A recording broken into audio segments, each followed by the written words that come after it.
discovery space. And so this was the call last Thursday. And now in a couple of more weeks, I will be offering my next offering after having invited the other panelists to share their offerings also. And it will be a 4-week series called Good Grief. It is a discovery and experiment space rather than a discovery and discussion space. About holding space for grief for ourselves and for others. Yeah. And really the title, like Good Grief, it's like, it just caught me. It was like, yay, it's so just inside me. And Yeah. I was hooked in a good way. Yeah. And there's a Good Grief Telegram group. This will be an ongoing space for discovery about grief as a good thing. As a good thing, yes. Thank you for this legend, ongoing legend. And Devin barely made it to the last. So now we are boarded completely. Oh no, Johanna is still missing. And we had like a little writing cell. Sabine and me, we were already writing this afternoon, and Johanna was also there, not online because her internet was weak. And hopefully she will join. Hello, Devin. Hello. Good to have you. You barely made it. I don't know what I was doing. I was just sitting here waiting for the time to start, and then it was past time. So thank you. It happened. Thank you for waiting. Cool. So welcome to the last session of our possibility coaching training. And it was like yesterday I was like, what? It's done. It's like 10 weeks past, like a racket, and I was surprised and also glad that we made it, and in a good way. It's not survival, it's a great living and being together journey. And I want to, again, as usual, open the space for discovery and research and everything what bubbled through the week and what you discovered so far. And then I want to bring you a new map which I discovered, and but first of all I want to open the space for our collective intelligence. I have discovered just now, I was in a session with 2 women. They wanted to prepare a meeting, and they were asking me to support them to be more clear and to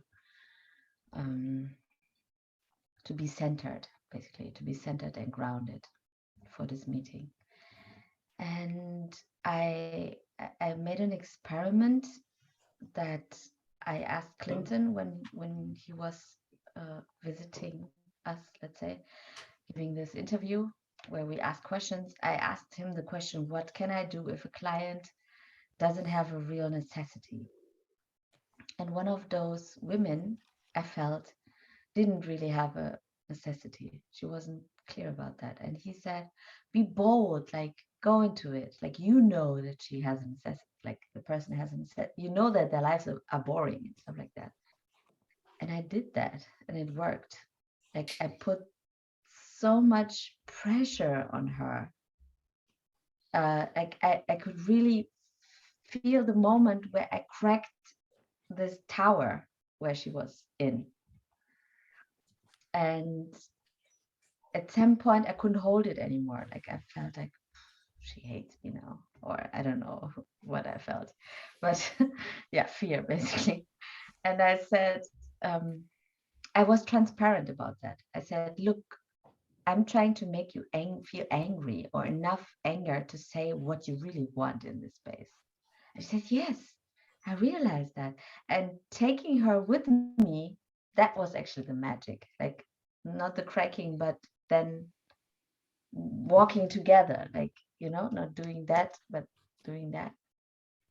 Yeah, I'm very glad about that. That's why I celebrate here. Yay! Thank you, Babette. Thank Wow. you. That's Yeah, that's gold. yeah, that's huge, huge gold. Mass. Cool. Thank you. Wow.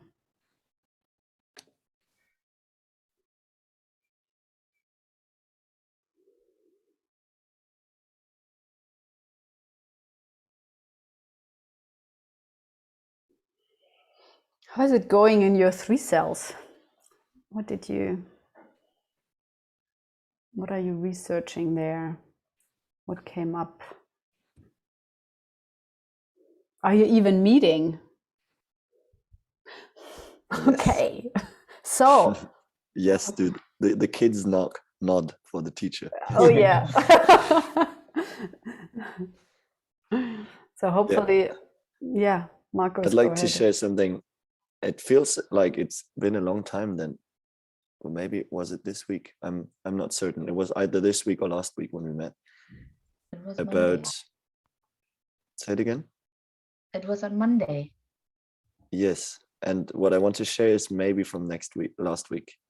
I'm uncertain on that. It was that Martin and me we were in a space and we ended up or I ended up sharing we ended up sharing something that was joyful or that worked in the last week of space holding. And then Martin, he came up with the idea of first I was sharing and he was joining the joy ride, I'd say.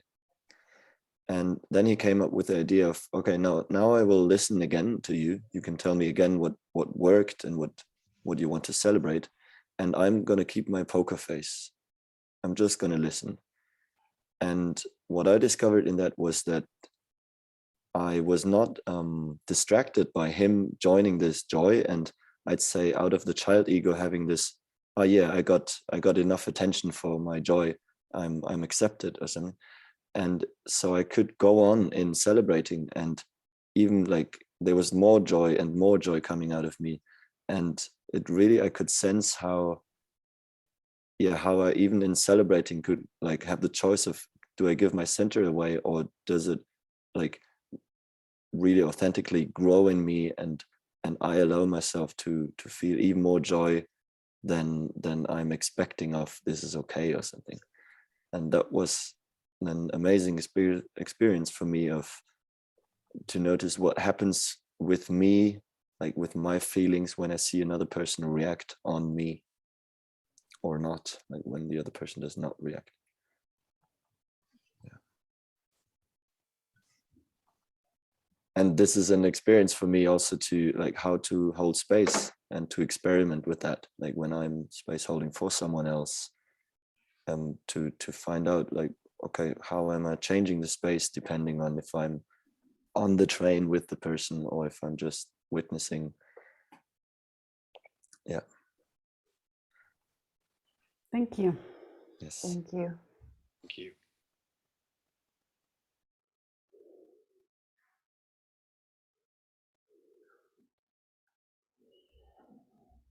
Devin, what is going on your bench? On my bench? Yes.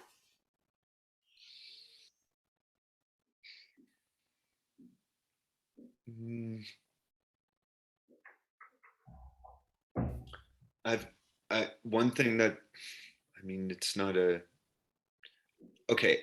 A thing I'm noticing more and more is in holding space for people are these moments of having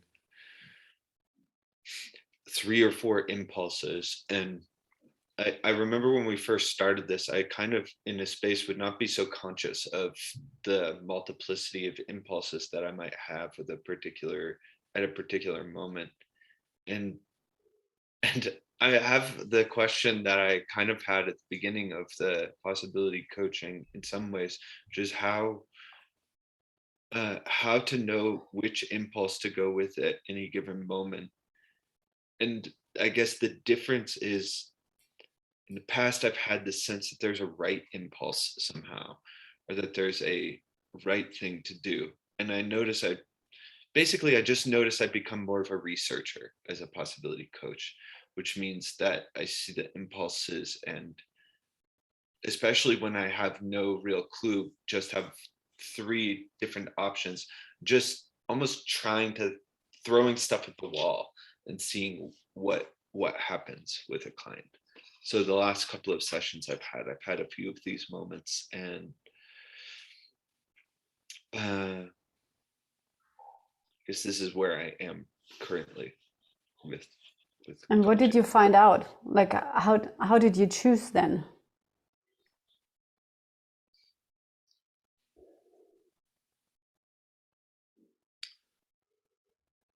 Thinking yesterday, there are two kind of criteria I was using. One was level of, I know what's going to happen. So if I have more, I know what would happen, or this is a familiar route, I've been practicing not choosing that direction. So I don't know, I noticed that even though this is non-formulaic and non-linear, holding space for people, there's still some way where my just the way I categorize things, I'm like, okay, this is an EHP where we go back to an old decision, or okay, this is an EHP where there's an energetic block. Like I still have these chunks and processes. And I guess the practice I've been engaging in is allowing my boredom about going down these familiar routes to be more present, and just choosing stuff where I do not know. I really have no clue if this thing would be right or not. So that's one thing. And the other thing is level of dangerousness, like to ask a question that is really, where even I might sit there having a question of, is this just coming from my gremlin wanting to make the space in some way, or is it really coming and trying out some of those questions? So I wouldn't say it's anything revolutionary, but for me, it's been a new layer of noticing and working with impulse. Okay, cool. Do you have 1 or 2 examples of these questions? Just to get an idea. Yeah. What is dangerous? What is so dangerous that you consider it dangerous? Okay, for me, can I share about our process yesterday, Nicole? Yeah. There was a moment with talking. So the process in a way was Nicole's relationship with her son, and the pain of that, basically. And for me, the familiar route would be to basically make it bigger, go into that more. And I have been in processes and also seen Nicole in processes with this stuff around her son. So all of that seemed familiar, and what wasn't familiar for me was just why does your gremlin love torture? Like what does your gremlin really get out of a life lived in torture? Yeah, my stories about a question like that is that it's really insensitive or something along those lines. So that's why it was dangerous for me. Cool. So it was more in the direction also related to like mimetic engineering, right? It's like it's not going into the emotion, but more into the construct. Like what is the inner structure? Yeah. And navigating by the inner structure than by the emotion. Yeah, and I guess that's something I'm noticing more, getting more fine-tuned about. This is an inner structure process, and this is an EHP versus this is something totally elsewhere. But yes, that's what it felt like more to me yesterday. Yeah, and what I find out also on my own process, when you have already done different kind of layers of the same kind of onion around you, and you peeled already some layers off, and you made already like new decisions and like these empowerment steps. Another way of going into this process, what you did, is not navigating into kind of the old decisions and making new decisions, because the structure of that is already kind of built up, and to discover what is the inner structure which kept the old decisions also in place. Like to go even a bit deeper. It was like Sabine, I think Sabine, Joseph, and I don't know who was else there when Chloe held space for me. I don't know if you saw the recording. There it was exactly like I already did some processes around empowerment and go for my voice and stand for myself, and I already did these old new decisions, and probably Nicole around this topic of her son already empowered herself enough with kind of new decisions, and you really just changed into the direction in the inner structure, which like what is the punishment, like what is the torture chamber which is still operating besides the new decisions. And this is especially when you already worked with people who are already on their path for a while, then you can also don't navigate into the emotions, but like say, okay, let's dive into the structure, because and especially when you already know that the new decisions were already made, and it would be just like actually kind of reproducing the same thing. Yeah, cool. Thank you. And I really recommend also watching the process. I don't know that I posted it, and yeah, there are good hints also at the end. And Chloe is also answering questions. Great. Anything else? Yeah, I want to share about an experience with, it was a second coaching with a newbie.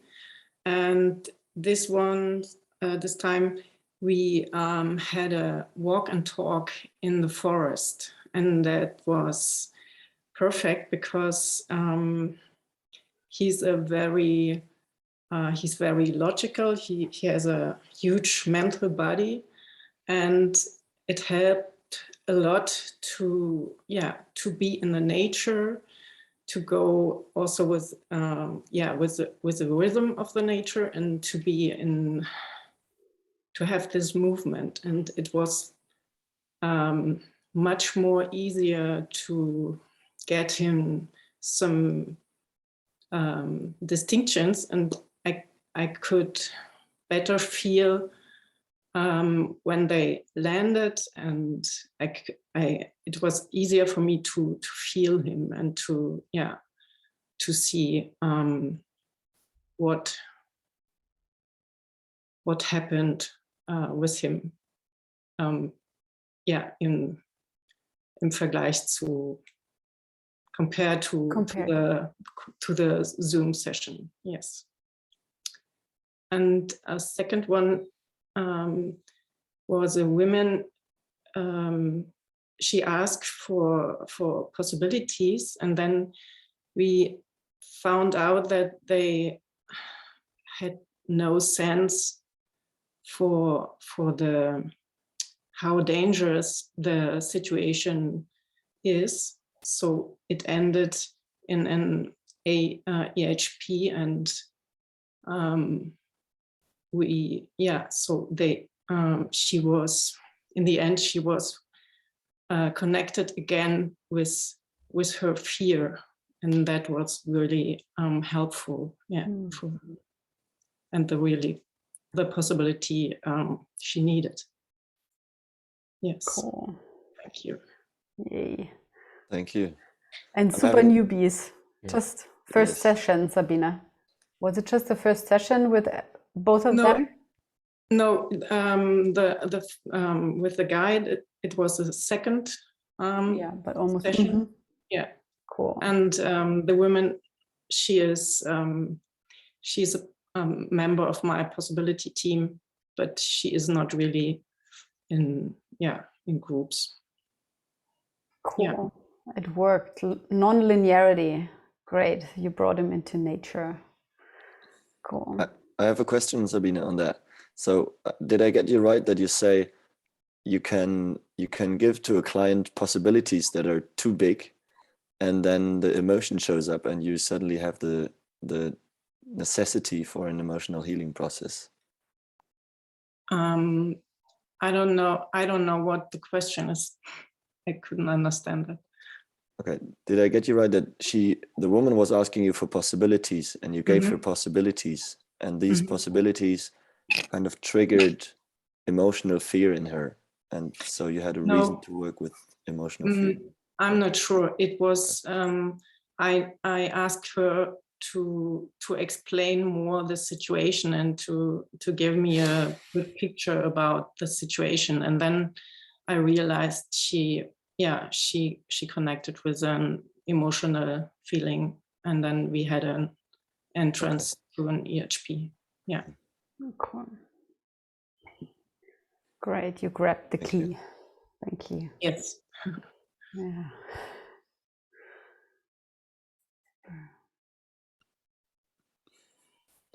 I want to share one more thing, and I shared it in the 3-cell already, and it is that Vera a couple of weeks ago gave me the hint of putting, like, taking two papers and putting them next to my laptop or where I'm working, and on one side to write the bright principles of my work, and on the other side to write the shadow principles, and this making it more obvious to choose on which side am I, like on which side would I want to work or be.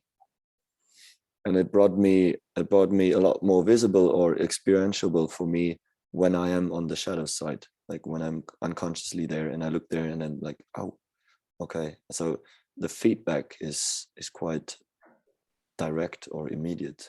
Yeah. And I wanted to give that possibility to you in the team.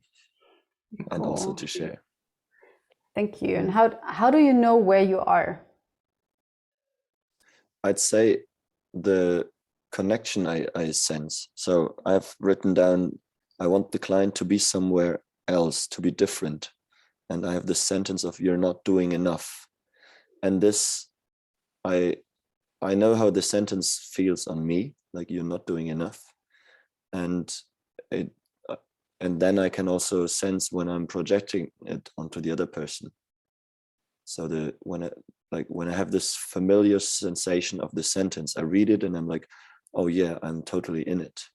That's how I get if I'm there or not. Cool. Thank you for clarification. Amazing. Anything else? If not, I will share. Great. Go ahead. Yes. I spent this past weekend in Seattle, Washington, in the United States, at a lab, and that has been amazingly useful because I for myself have finally isolated fear, the entire from 0 to very to 100%. Cleanly, and that wasn't the purpose, but that was my next step, and I've now landed in San Antonio, Texas. I've never been here before, and so I arrived yesterday. Anna-Elisabeth, what is the purpose of telling all the circumstances and where you, like, what do you want to tell us? Context.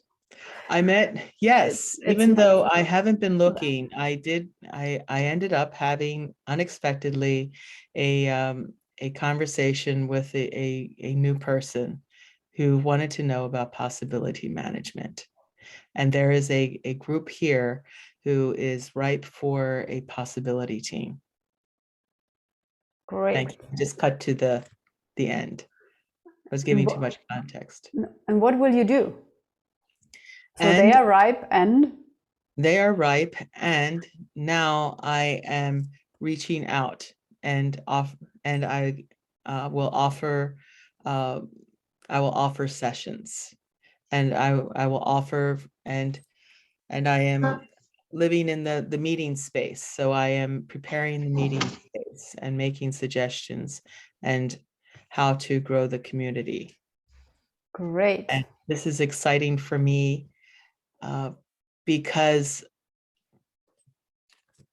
of stories I've had that are not there any longer. Great. So give us reports how it works and what worked, what did not work, and you can post in the group. Yes. I'm gladly reading your reports about that. It's always cool if there's a group ripe to get hold space. Cool. Thank you. Thank you. Yay. So I want to share with you my screen.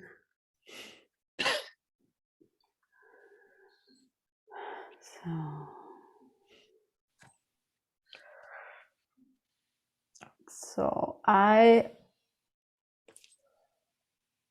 discovered that there's this map of learning, like the cycle of learning, and that actually this map of learning cycle can also be translated into the perspective of us as coaches, because the learning cycle itself, it's from the perspective of the client itself, like of usually how you would move through your learnings and the different kind of territories.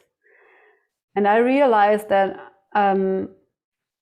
as a coach, it's necessary to be aware where your client is and how you can make the shift happen to guide them from territory to territory.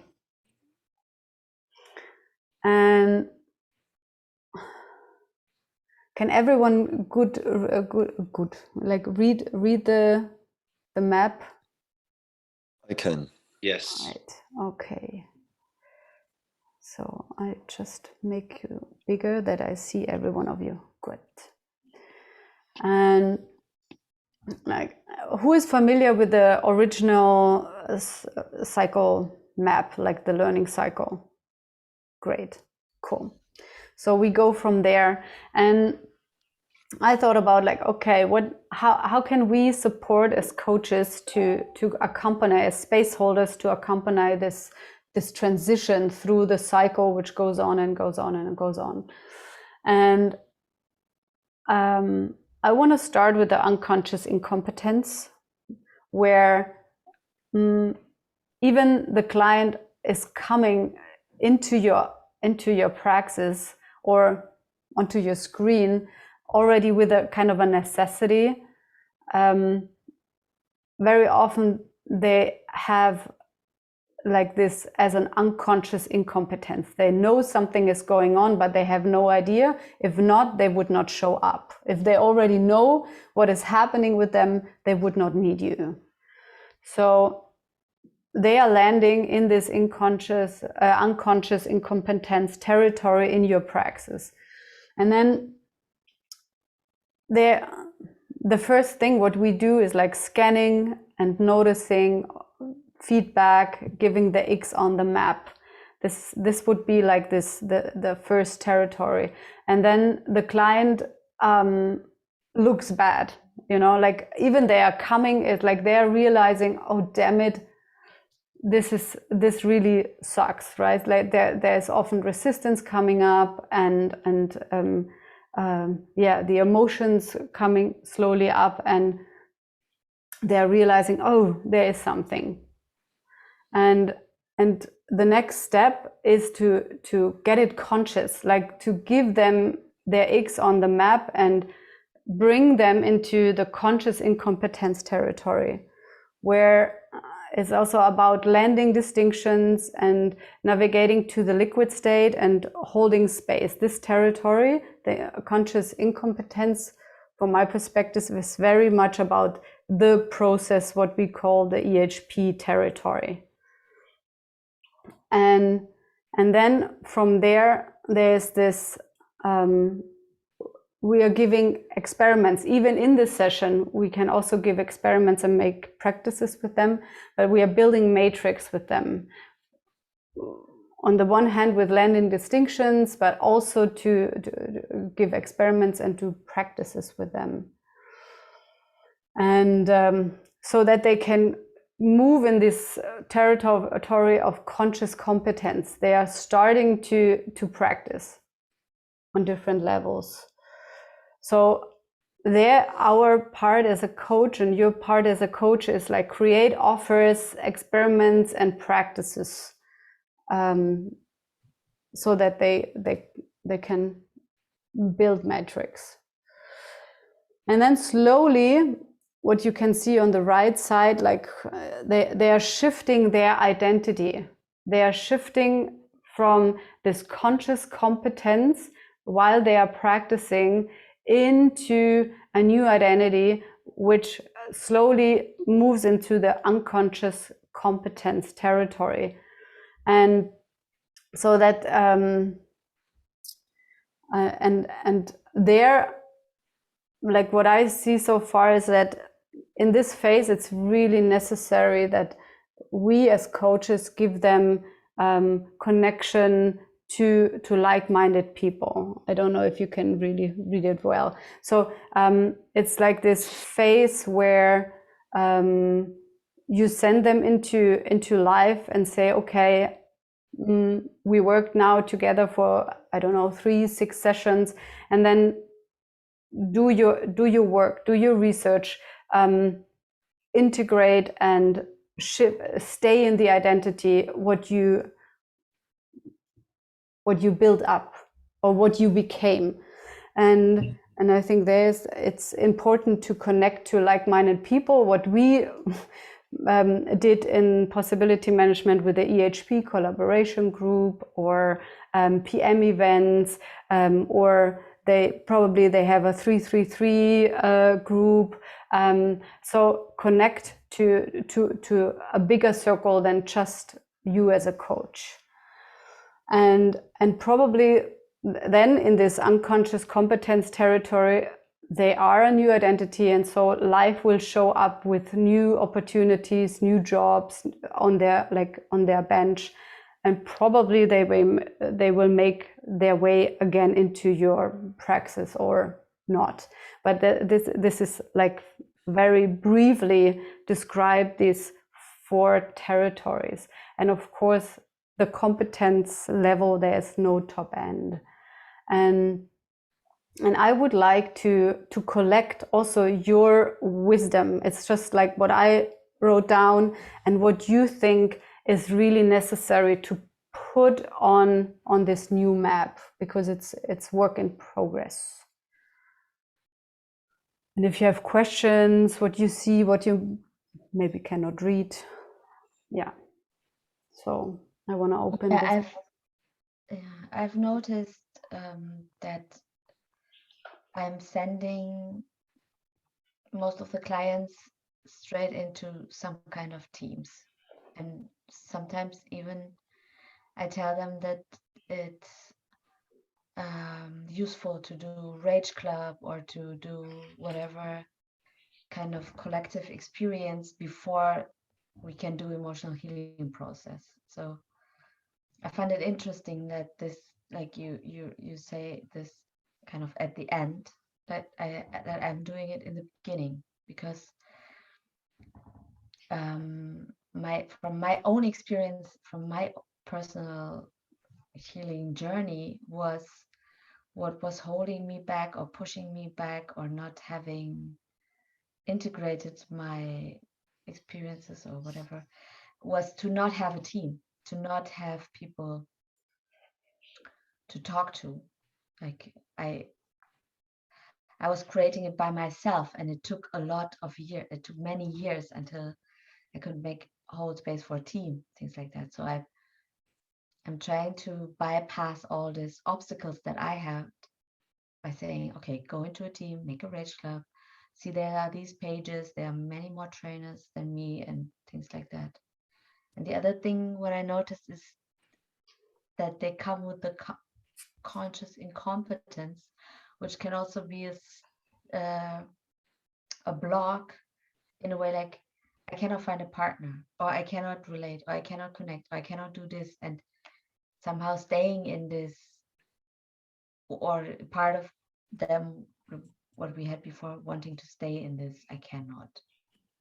Yeah, that's my experience on that cycle. Yeah, thank you. And like what came up, like why would you send them away, Habet, as a research, just as a research question for yourself? Yeah, I'm asking myself that question too. And one of the reasons is because most of them think it's therapy. And most of them think that they come like every week. And to show them that this is not what it's about, I tell them that there's a whole world out there that is open for them and waiting for them. It's not just their issue and their problem and their little world, because I don't want to be a therapist, and I don't want to have someone keep coming to me to help. Yes, and they are knocking on your door. So probably the universe, or like echo, was aligning you. So I would experiment to do both. Like this is what I do. It's like I'm saying, okay, let's do these 3-time sessions, like a triple package, and I'm already sending them after the first session, like into a rage club, or do 333. I'm also doing this, and so, but it sounds like they would not even start with you, and you can open and give them what they actually ask from you, and you would already send them away. Did I don't know if I got this right, or like if I understood it in that way. So the invitation would be to do both and experiment with this and come back and say, okay, because there's also learning from you for you, right? Like it's always this double learning. It's not that, because I also there's when you said that, there's kind of a fear also underneath from you, like I'm not doing therapy. Yes, that's true. So what is the fear? You know, what is the fear about that they would still have the story that it is therapy? You are holding the space for possibility coaching. So what is the fear? So this could be also kind of a discovery question for get that kind of there's an obstacle in the way. Yeah. As far as I see. I'm holding space for rage clubs, so I invite them to rage club, for example. Great. Or I invite them to possibility team, or any other possibility team, or any other rage club. That's what I'm saying. Yeah, cool, great, yay. I would take another vocabulary for you right, the shift of identity. Mm-hmm. And if we have the Lernspirale, then it is not really a shift of identity, it's another level of identity. Because if you go into if you have this Lernspirale, then you go level by level. Mm-hmm. Okay. Yes, and it's like you're shifting from, for example, being the victim of the circumstances into a researcher. and this is really shifting Okay. identity, right? Okay. And this is what probably, yeah, I got this from the learning spiral from Clinton, or I don't know who invented that, and for me it sounded appropriate. And we can add this shift, or you said shift of identity and shift of level of identity, or what did you? Shift of level of identity. Mm-hmm. Thank you. Anyone else?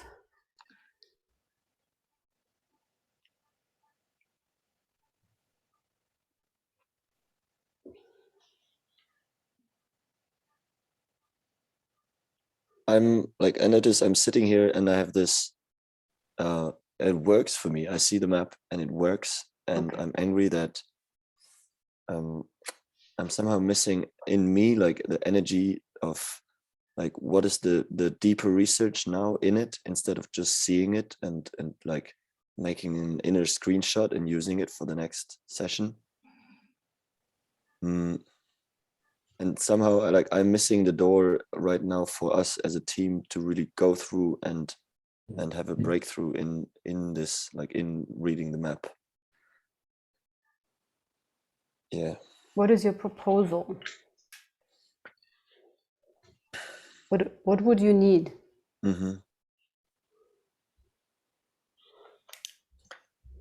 I'm asking, yeah. And it's right now I don't have the possibility yet, like I don't see the possibility yet, and I'm asking myself, what can we do with this map now to research, to make it researching deeper? Yeah, because from your question you were asking like, what do we have to add, and right now I don't have anything to add because it's a new map for me, and I would go hunting for experiences and then I have maybe something to add. Great. Yeah. So I'm offering the possibility of that we do an experiment out of it if anyone has one, or yeah. Yes. So the proposal I have is to go in groups of 3 and to go with the question, like there's the client, coach, and coach, like the CC, the coach, and the question is, what do you see what I can see? Like the client asks, what do you see what I can see? And then you're diving into that, and the coach gives, like the coach is holding space and navigates, yeah, and give coaching. And this we do for each 10 minutes, and with the kind of with the understanding and the scanner and the observer of also of this territory of this the learning spiral. So this would be my proposal. What do you think about my proposal? yes, and I have a yes. And what do you mean by what do you see that I don't see? Like in me, like what is it? Yes, the client comes and say, okay, what do you see what I don't see? And then you start, you scan, you ask the next question, whatever comes as a coach, you're holding space, and the client asks you this question. Okay, so the purpose kind of is, can you bring me onto the next quarter of this learning spiral? Yes, as usual, like to shift through that and to the next one, or even to the over next one. And Christina, could yes. you make the question more dangerous? Because if I would have a client which is sitting in front of me and say, what you can see, what I can't see, I would say that's a gremlin question in that situation. So go from there, right? It's like the client comes and say, tell me what I cannot see.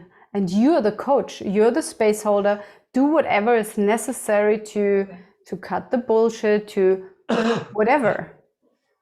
Like do your job and be dangerous. Yeah. Okay, I'm checking. Ah.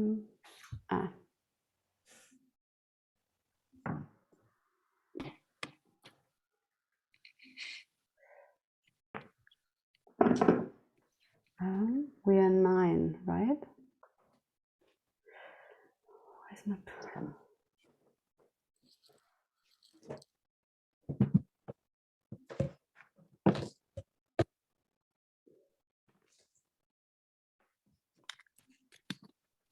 Okay. Great.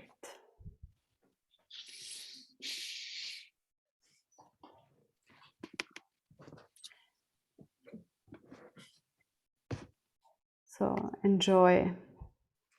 And I'm coming by. So you have 10 minutes each and you're shifting through the territory.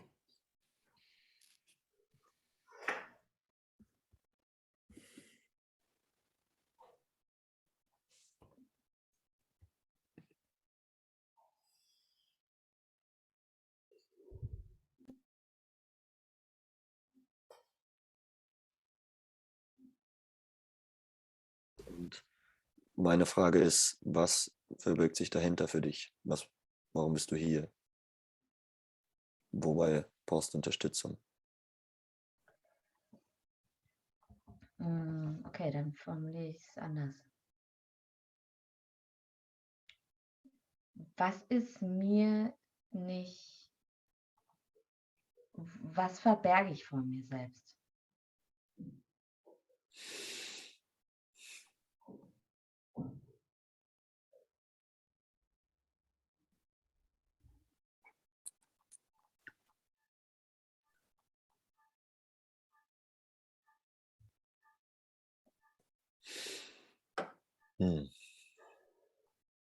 Markus, du könntest, also, Ja. Beep, Also, oder? Prompt, nee. Ja, go. wenn sie diese Frage so stellt, wo ist sie da? Im Dreieck. Also wie kannst du ihr den Teppich wegziehen? In dem, wo sie da gerade ist.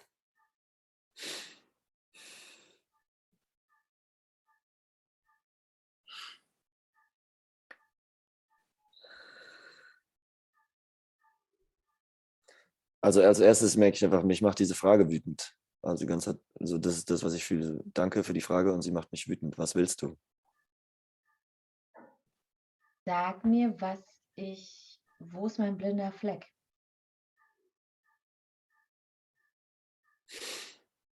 Wieso willst du, also wieso stellst du diese Frage?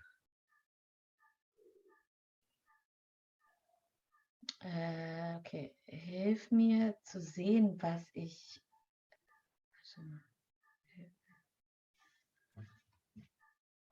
Ich brauche mehr Klarheit darüber, wozu ich keinen Zugang habe bisher.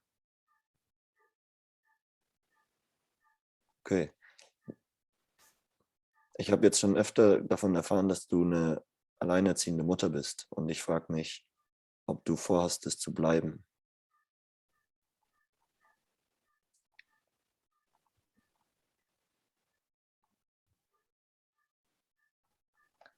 Ist das eine Frage an dich selbst oder eine Frage an mich? Oder Also nee, ich frage dich, ob du vorhast, es zu bleiben. Ob ich vorhabe, eine alleinerziehende Mutter zu bleiben? Mhm.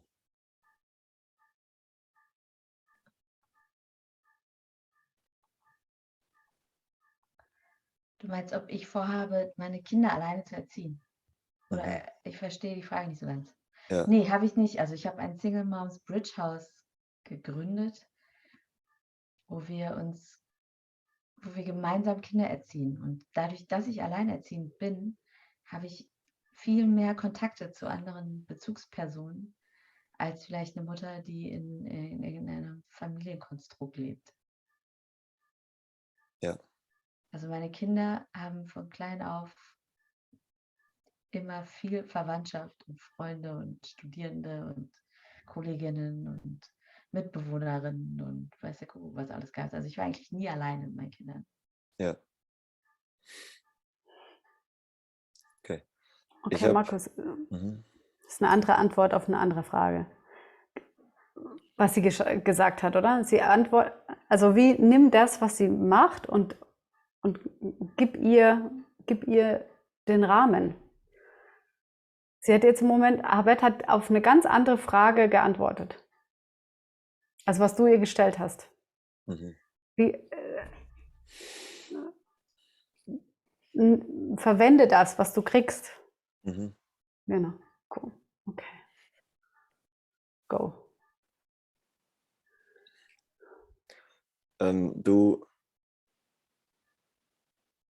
Das heißt, du bist gar keine alleinerziehende Mutter. Das ist das, was du gerade gesagt hast. Ich verstehe die Und- Frage nicht, um ehrlich zu sein. Also ich Ja. weiß nicht genau, was du mit bleiben meinst. Also bleiben hört sich für mich an, als wäre das irgendein Zustand. Als wäre alleinerziehende Mutter sein ein Zustand. Deshalb habe ich eine andere Frage beantwortet, weil ich davon ausgegangen bin, dass du eine Vorstellung davon hast, was es heißt, alleinerziehend zu sein. Und dass deine Vorstellung vielleicht mit der Realität wenig zu tun hat. Ja. Aber ich weiß nicht, was du mit bleiben meinst. Meinst du, dass ich keinen Partner haben will? Also für mich ist auch eine Liebesbeziehung zu haben, hat nichts mit meinem Zustand als alleinerziehende Mutter zu tun. Weil ich bin alleine verantwortlich für meine Kinder. Das bedeutet für mich, alleinerziehend zu sein. Dass ich entscheide, ob die zur Schule gehen oder ob. Und das möchte ich so beibehalten, ja. Ich will entscheiden, was für meine Kinder richtig ist. Okay. Gut. Ich merke, dass ich jetzt einfach im Dialog mit dir, ich brauche wie ein bisschen Zeit, um an einen Punkt zu kommen, zu sehen, einen blinden Fleck von dir zu sehen.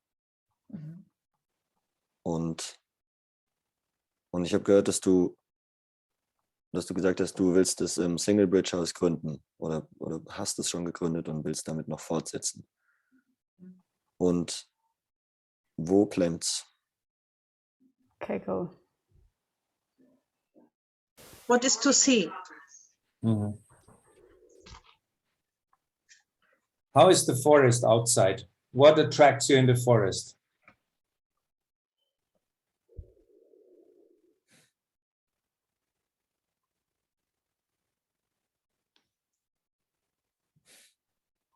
It's a way of freedom, or it's like this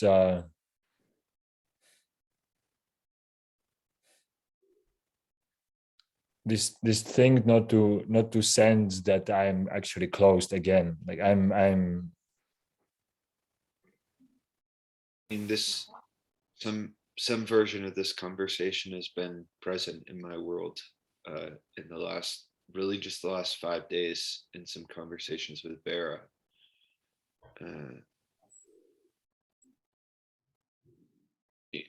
This feels like a good way to open up experimenting, like to do a little, to create a little list of people, something like that. Yeah.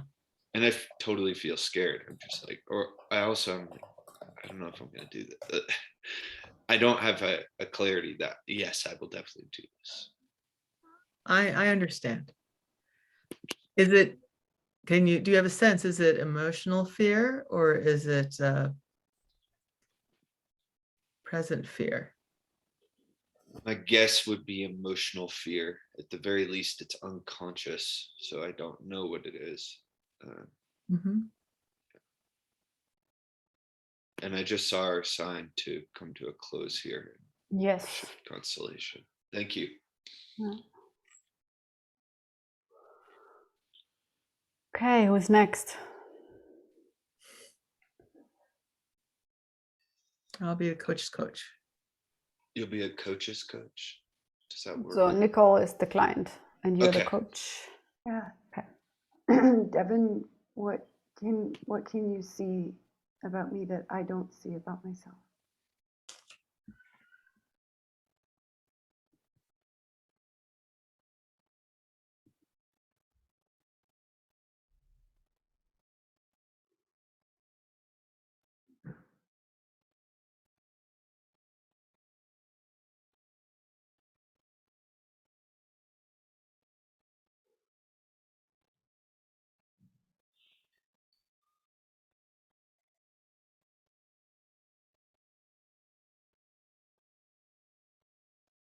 going to try this out.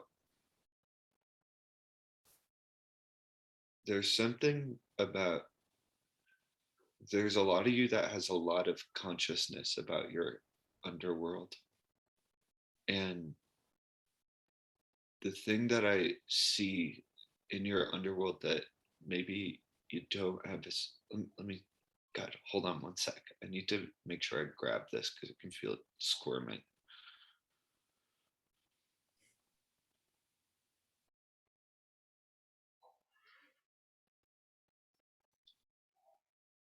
Okay. Came up a little bit in the process yesterday, but there's something about, gosh,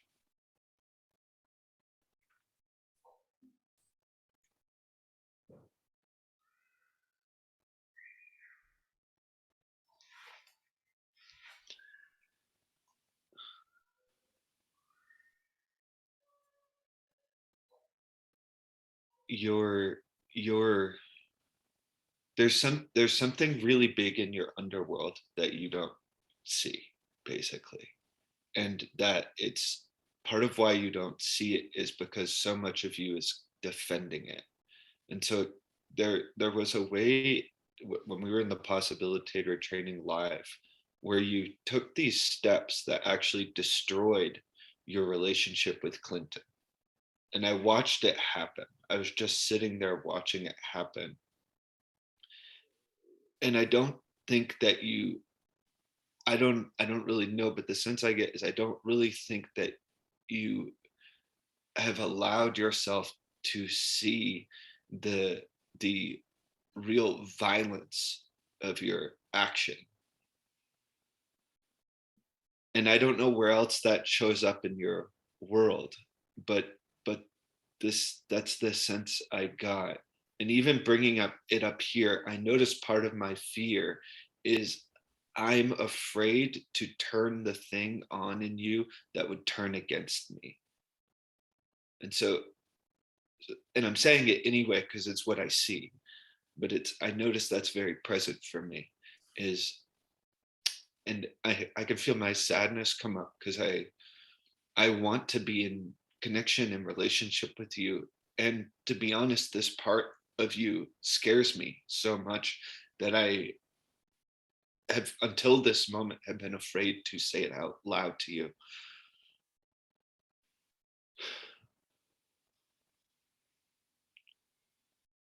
And I don't know how does this land, what comes up for you? I feel so sad and so scared because the story I have is that Clinton demolished the relational space between me and him. And now I hear you saying that it's something about me that demolished it. And this is terrifying for me. Because for me, it's so clear that it was his gremlin that did and said things to me from the moment we were in person together. And I get that this is a victim story. I get that.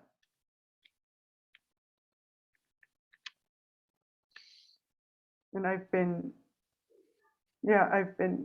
processing the happenings that happened between him and I, kind of, looking for ways for me to get a grasp on how to not be. Ich weiß nicht, ob er das gar nicht macht oder ob du ihm das nicht erlaubst oder so. Auf jeden Fall glaube ich nicht, dass dir das bewusst ist, dass das nicht passiert. Obwohl wahrscheinlich auch deine Klienten oder die Leute, die an dich herantreten, auch in der Schule waren und auch diese Matrix haben, dass sie das machen müssen bei einem Coach oder in einer Sitzung oder so. Und ich vermute auch, dass dir nicht bewusst ist, dass sie dann vielleicht auch erstmal schwimmen. Weil du das nicht einforderst, schwimmen die. Und deshalb vermute ich auch, dass du noch keine Strategien hast, damit umzugehen. Ja, das ist sehr cool.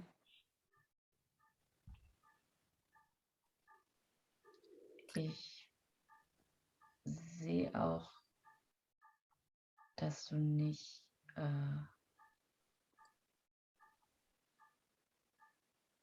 auf dich aufmerksam machst. Also dass du keine Legenden über dich erzählst oder also nicht nur hier im Coaching, sondern auch überhaupt wahrscheinlich keine Flyer hast oder keine.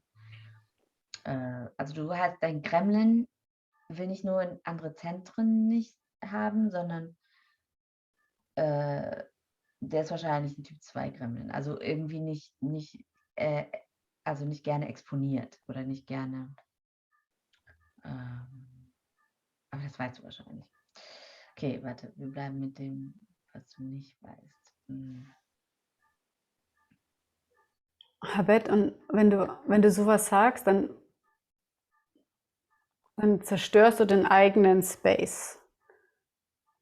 Mit dem letzten Satz. Einfach cut that. Das weißt du wahrscheinlich. Might be, das kann, also das macht was weniger kraftvoll. Ja. Also würdest du dir energetisch den Stecker ziehen. Das ist fast wie ein Aber. Nicht ein Und-Satz, sondern ein Aber-Satz. Ja. Okay.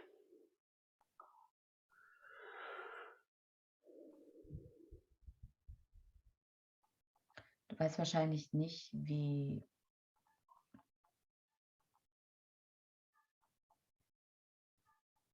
viel du verändern könntest in deinem Umfeld, wenn du deinem Gremlin erlaubst, mehr exponiert zu sein und mehr in diesen Orten zu wirken, wo Menschen nicht an die Edge gehen, sondern in ihrer Komfortzone sind, in Universitäten, in Schulen, in Institutionen. Dass da auch die Undercover-Technik von deinem Gremlin halt super gut aufgehoben wäre und vielleicht auch High-Drama-Nahrung kommt da. Und dein Point of Origin, also dass du dein Point of Origin, du weißt wahrscheinlich nicht, dass du dein Point of Origin so klar hast, dass du da drin nicht verloren gehst, dass du in einem total anderen Kontext, dein Kontext sich nicht verwässert oder so oder unklarer wird dadurch, unschärfer, weil es eben diese Diamantschärfe ist, die so fein ist, dass andere das noch nicht mal sehen, aber es trotzdem bricht halt deren Verteidigungsstrategien oder deren, was weiß ich, Weltanschauung, Belief Systems. Und Habert, was könnte sie noch machen? Also wie versucht sie, du hast noch eine Minute, noch weiter in den nächsten Quadranten zu bringen, oder? Also jetzt bist du so am Scan. Go. Wahrscheinlich weißt du nicht, dass du einen Typ 2 Gremlin hast und dass du könntest eine Reconstruction machen, Reconstruction-Ding mit Susanne Hutzler und Julia Neumann.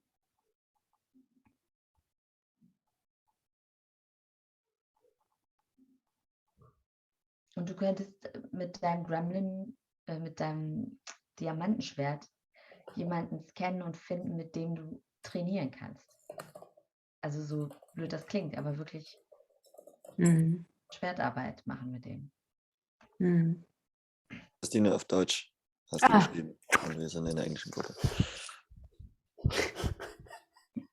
Aber eine Frage noch, wenn du sagst, dass ich mit jemandem trainiere, dann meinst du Feedback und Coaching oder also? Ja, so 3-Cell oder so. Ja. Okay.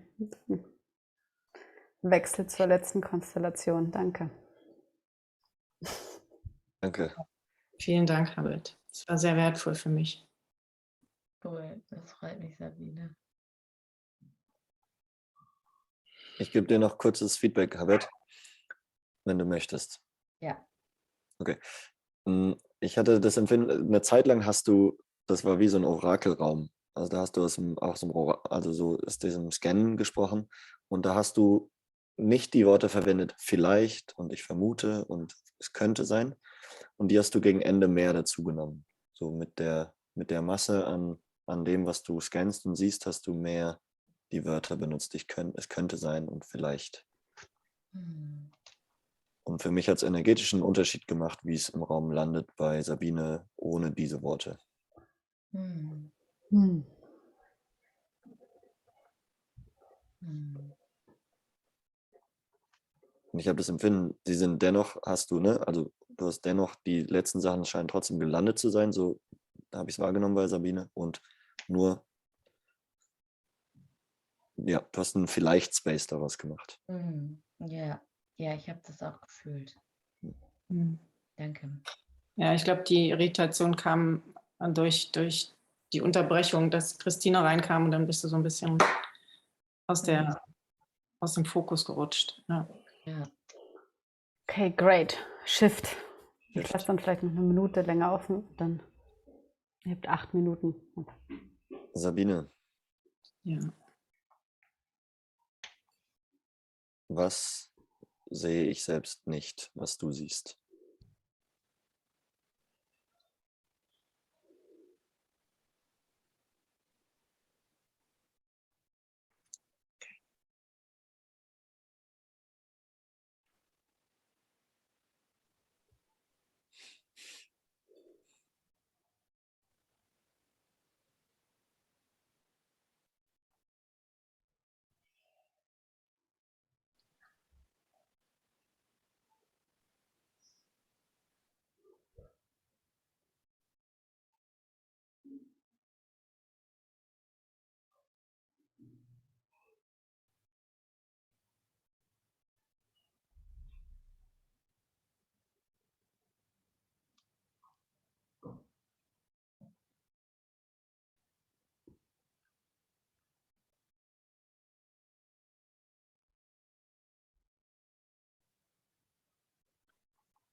Ich habe das Empfinden, dass du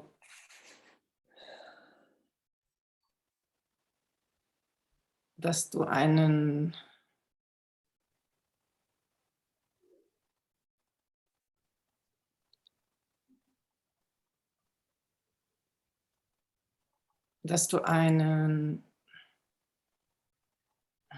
wie soll ich sagen, Sekunde.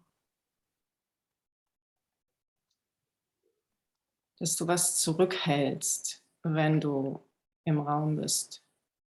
Dass du etwas von dir nicht zeigst. Nicht For myself to being more connected with the things which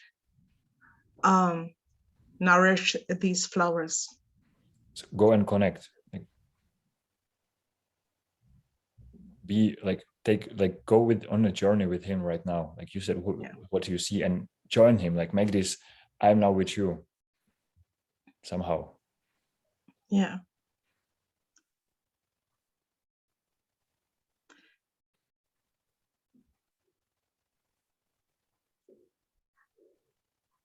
And I see that your mental body really react on that, what I say. How does it fit to my world? And I will invite you to go with the picture, to see what could be possible, be helpful with that.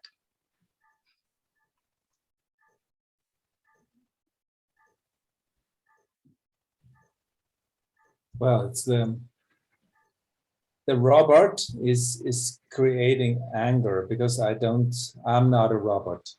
So I will get angry about being a robot. And I would say, I'm not a robot. And did you hear that I say that you are a robot? Yes, I heard that you see a robot with flowers in his hands. Yes, and you hear that I said you are a robot.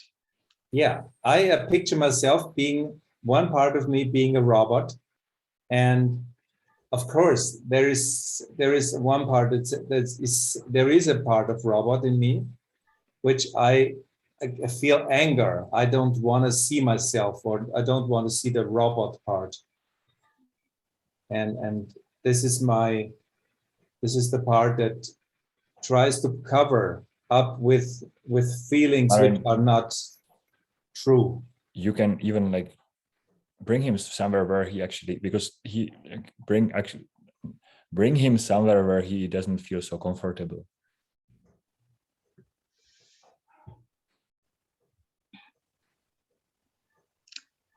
Okay. What Like, make okay, Christina? Yeah, frame it what is just happening. Like, not you do this and that, but like make it big and say, okay, this Okay. in the world of Joseph, this is happening. Thank you. That fits. In the world of Joseph, it's happening that if it's called that a person really see a robot and you feel. You see how you missed how you could share resistance rather than your gremlin relating to me as a persecutor.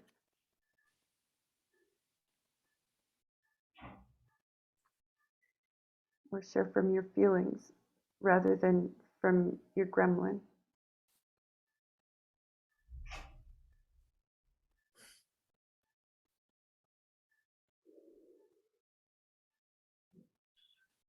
Nicole, I just wanted to say something. I have this sense that I noticed Anne-Elizabeth, most of her answers so far have been fairly, in some way or another, defensive.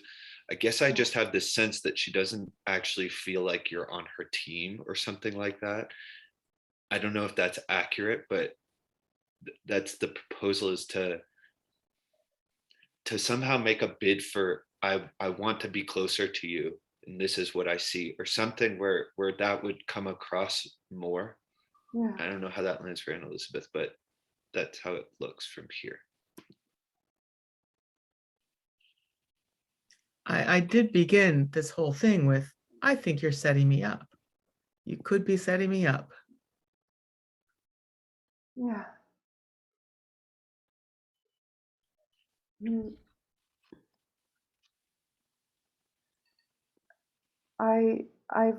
I've watched you for a year and a half, Anne-Elizabeth, and been in spaces with you and seen your being. And I see how your gremlin just gets in the way and takes action. Nico, when you say like it's an accusation, like you're throwing stones against her, it's like, talk about like, okay, actually my fear tells me, or I feel afraid. Like the vacuum question, what would help there is like really open the door inside of you. Like you need to implode, you need to go first. It's not her going first. And just kind of in that line too, you said this thing, I've seen your being, but to make it really personal in a way, I've seen your being, and you amaze me. The way you took a stand for the dojo amazes me, and I want to know that woman. I don't know what it is really for you, like make it real, but yeah.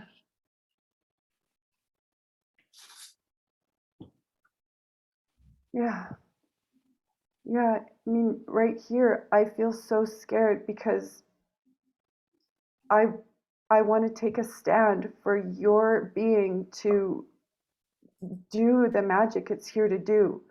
And I feel so sad and mad and scared when your gremlin gets in the way of that for you. Can you say specifically what the gremlin is? You're talking to me about what I can't see. I mean, so in what way is rather than, I think that what you said is a gremlin thing occurs actually as an accusation, and I don't know what to say. Yeah. And where I need to hold the space for you and I need to make the being to being concept. That responsibility comes to me to break that through, and that's not my role right now.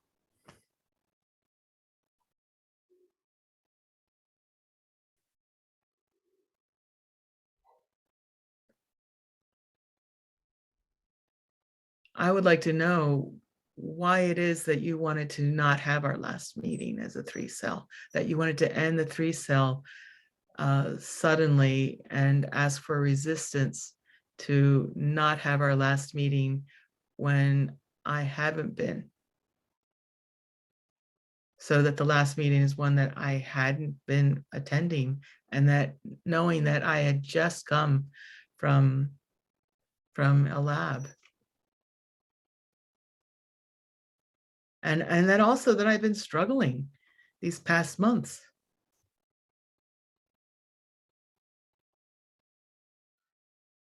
I need help. I'm hooked. Like it looks like, and time is almost up. So I think it's good to like it looks like you need another space and to come together again about exactly this. And Nicole, it looks to me that there's a resentment going on your side. So this could be an entrance for the next conversation to clean the space. Okay, cool. So maybe you can find like the next date or when you're gonna meet, and then I'm gonna close the room in about half a minute or so. Okay. Thank you.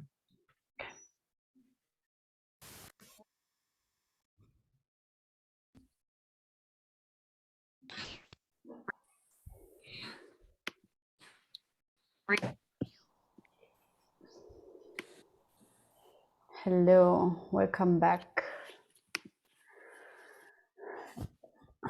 It looks, from my perspective, when I was going through the rooms, there were opening doors at the moment, and there was one impulse to just send you right back for another 20 minutes. How does that land? To do the next round.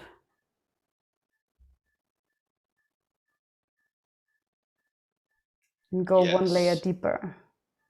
Great. Yes.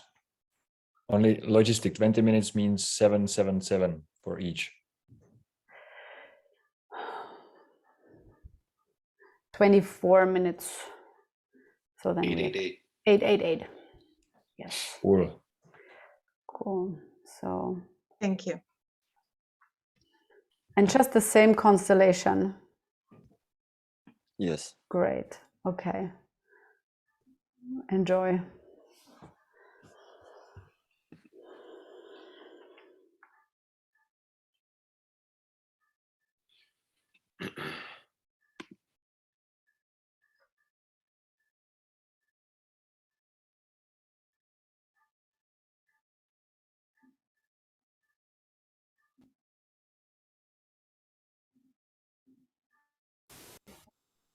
Dass du dann nicht mehr akzeptiert bist oder nicht mehr Teil der Gruppe sein kannst oder nicht so angenommen wirst wie bisher.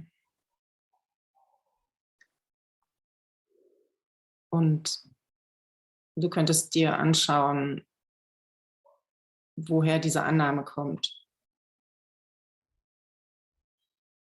Warum du diese Annahme hast und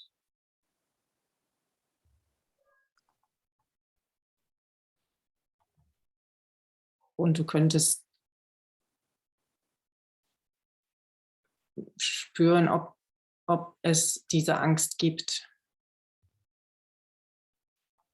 Und auch da forschen, wo die ihren Ursprung hat.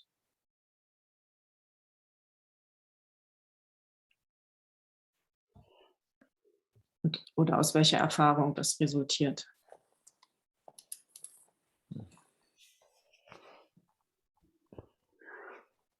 Genau, und Sabine, und du kannst auch in den Dialog gehen. Also es geht nicht nur um Scannen und also eben so ein bisschen das Orakel sein, oder? Und sondern vielleicht gibt es eine gefährliche Frage. Was wurde ich nochmal Markus, ne? Markus anders greifen lässt. Oder habt ihr gewechselt? Nee. Okay.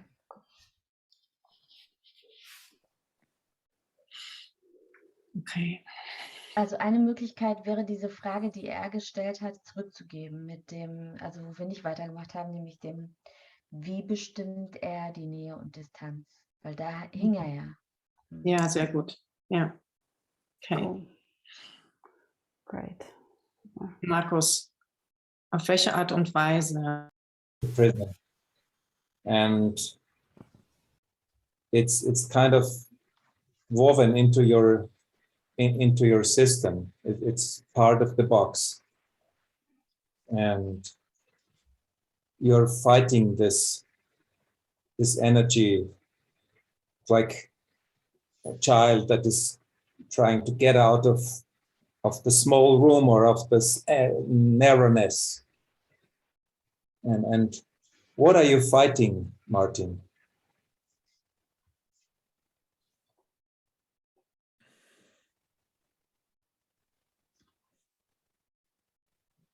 When you say what I'm fighting, it's I'm fighting myself. Like I am fighting and confining myself in this to fit into the prison. And who is myself? Myself is my box, my like the construct which you see here, like even my being, or if it's like physical body, to constrain my physical body, to constrain that I'm not having energetical body, like having this energy fight against me. Joseph, he gives you a hint with the energetic body. And he don't come to a conclusion because he's every time answering in the same body as before. And so he gives you the hint with the energetic body, and you can catch that. Mm-hmm.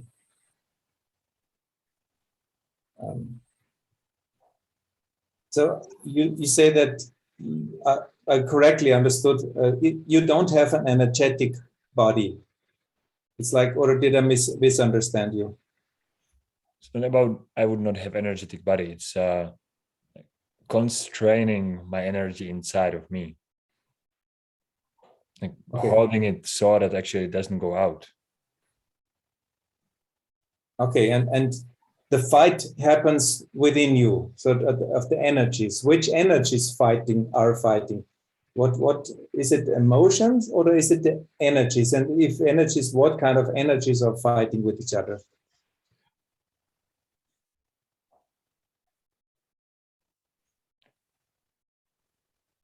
My stories, or my understanding of how things should be, or how they are comfortable to be in them. So like this is the one part of, okay, this is how it should be, and the other part is like what else can be possible, like what. And where are the should be's coming? Where do the should be's come? There go.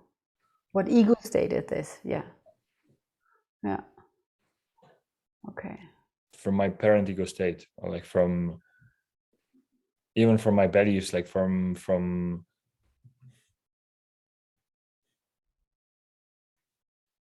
even the what? Beliefs. Okay, beliefs, yeah.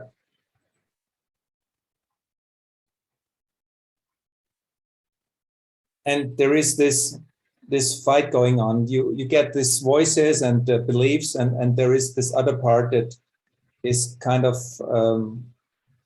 is it who is the other part? It's a policeman, or who is fighting with the beliefs and the shoulds and the expectations and the norms and all these kinds of things that keep you from the possibilities? my first answer would be some kind of like evolution or even archetypal like force working that actually I do something else. And it comes like, or it creates this tension, like I want something else. I want to see something which is, I don't know, some beautiful, shiny, even now it's, there is the energy, like, yeah, go, I don't know, the energy works differently, yeah. Joseph, you have the start was you have a picture which worked with the military, and he is talking about the fight in his self and the apparent ego state, and there you have a door. So the military is made with parent ego state, which will really say you have to, and there's the other side, which we say that's a soft force of initiation he will feel in himself, and really to put them on one layer. And what I like, you need to shift then to the next constellation. But Joseph, like how you ask the questions, you navigate him totally just in his brain. Like you're just asking from the mental construct, so he stays there. He's even trying to explain how his energetic body would, like what is happening, you know, and it's not working. He's bored. His gremlin is taking over and he's bored, and he eats you. He just eats you by being a kind boy, as answering the questions. So shift to the next person. I got hooked, and I'm shifting to the next space. Okay. Great. Thank you, Christina. Thank you.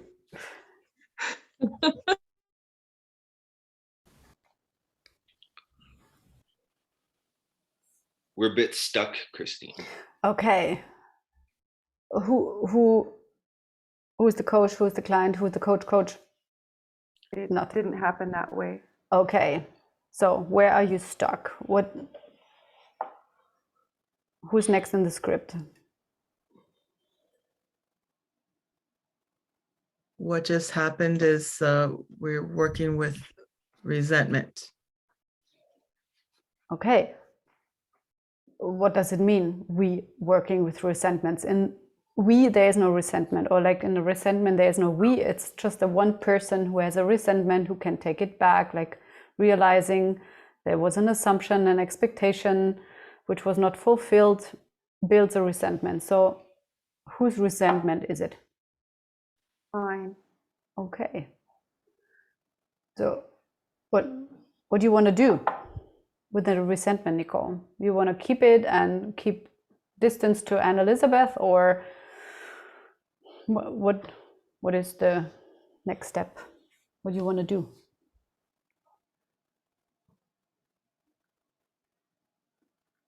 Yeah, I'm really struggling with my gremlin right now because he wants to say, yes, I want to keep the resentment and I don't want to have to deal with Anne Elizabeth's gremlin. And I also, yeah, I also want to learn how to still have being to being connection with someone with a big gremlin. Okay, my proposal is that, and Devin, you could like frame it like this. Okay, Nicole, you have 2 minutes. It's a safe space. And Elizabeth, this is Nicole's time. She like talk whatever is necessary to speak, right? Don't be polite, because there's so much, as I think we talked in the decontamination training about it. It's like there's so much wisdom in the gremlin noticing, and so sometimes it's good to let him from the leash, like, and let him speak, and then you harvest what is coming out, and then it's not a do-over, but then you say, okay, now I have clarity, now I got these informations, and then you can say it from the adult ego state. So this would be kind of a conscious gremlin space. And Anne-Elizabeth knows it's your gremlin. It has probably nothing to do with her at first. And then this would be my proposal. Okay. Okay. So just to take 2 minutes. Yeah. Okay, Nicole, I propose you take 2 minutes and just don't try to be polite or make it adult or anything like that.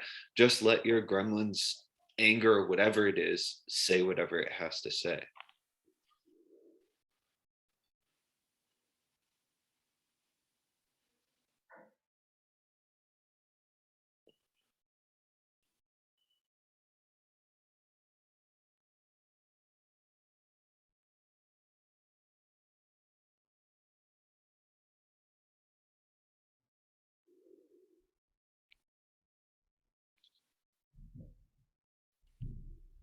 All I'm getting is child. Okay, will you just say that then? Okay.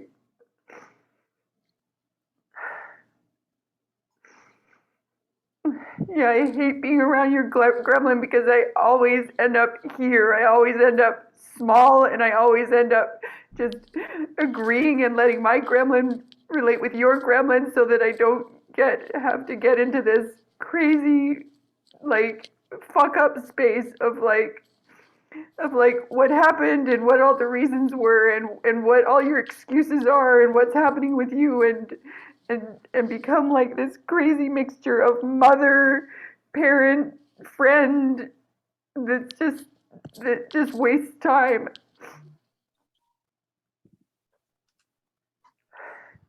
Go.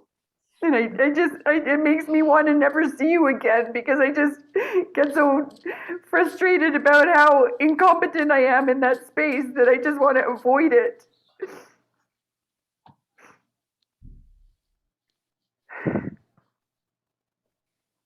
And then I even like give credit to Echo for like helping me avoid you when your gremlin makes other plans and then I'm off the hook.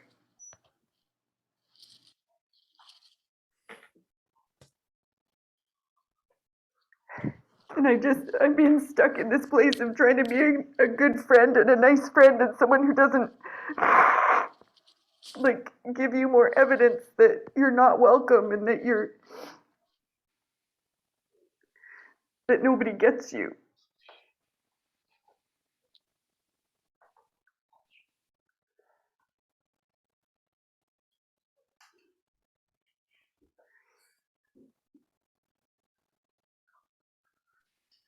Okay, I think these were 2 minutes, Devin, no? Yeah. Okay, so there were some hints. So what did you see, Devin? Like, what did you hear? I heard 2 nice entry points for EHPs or... Yeah, one of the big one for me came right at the end where you've been trying to be a good friend, trying to make Anne-Elizabeth, whatever it is, you've been doing it all at the expense of your boundaries, your clarity, so there's something around rescuing there. Well, not just rescuing, somehow like rescuing Elizabeth would be one thing, and then the other thing is sacrificing yourself at the altar of being a good friend or of being someone who understands Anne Elizabeth. Thank you. The other, I mean, this is something else, but I always end up here. Like, this is where I always end up with you. Small, the image I got is like small, powerless at the, I'm not sure what else is in there, but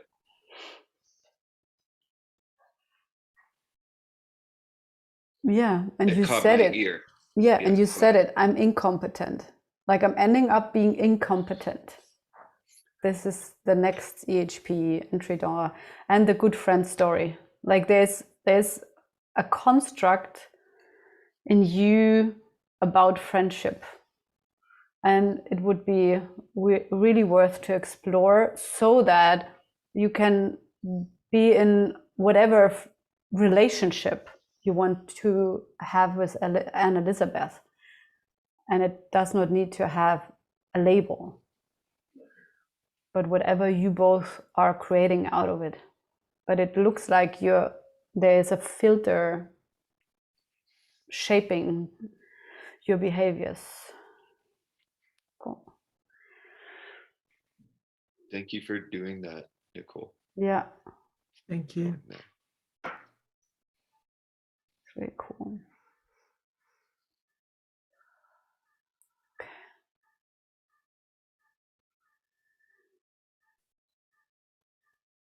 So, do you want to, because this is the one thing what you can do, Nicole, for yourself, like to, and there are also valuable,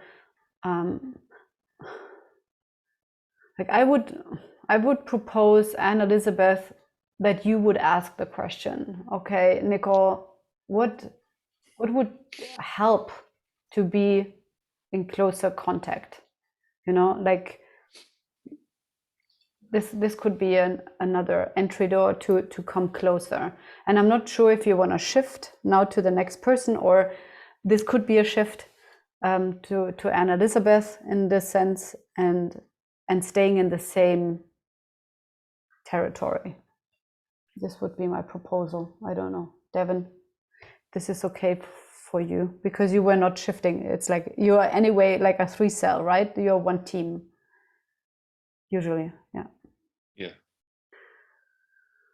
Yeah, we're about to dissolve as a team. It's your choice.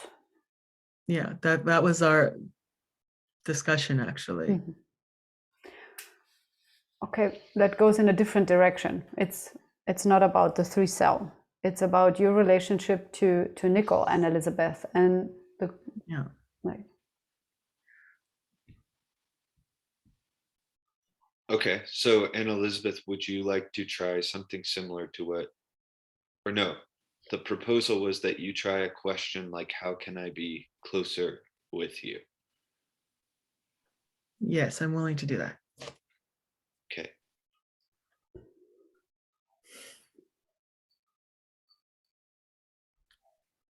Nicole, how can I be closer to you, closer with you?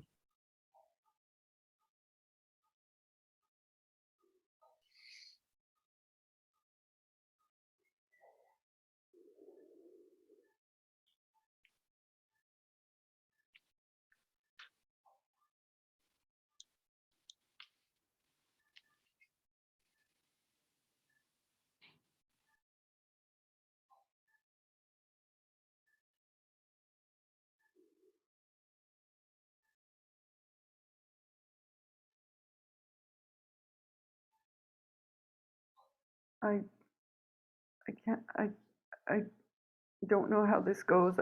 I'm at this place where my gremlin and my child and my adult are all mixed together, and I'm scared to answer from that place.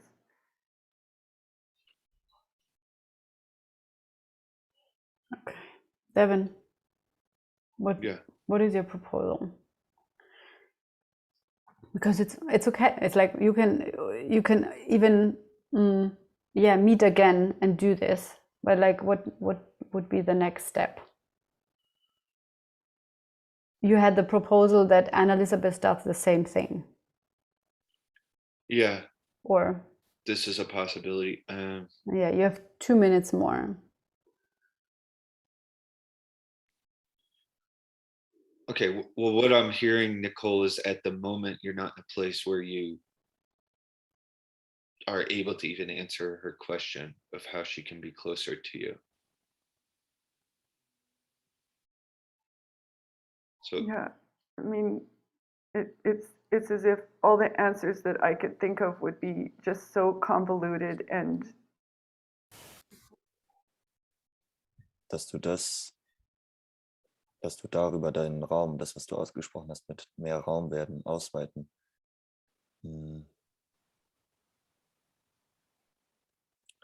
dass du diese Fähigkeit des Commitments, also dass du dich dafür nutzen kannst, dass du dein Commitment wie ein Selbstläufer wird an der Stelle, dass es ein Selbstverständnis ist für dich, mit den Frauen zu sein, die sich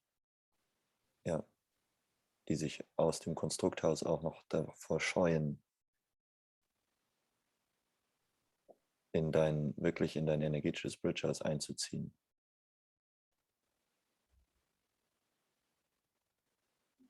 Und du weißt das in dir, also ich sehe in dir dieses Lachen darüber, wie viel Spaß dir das macht,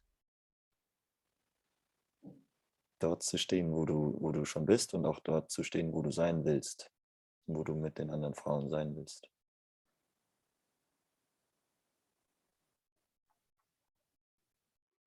Und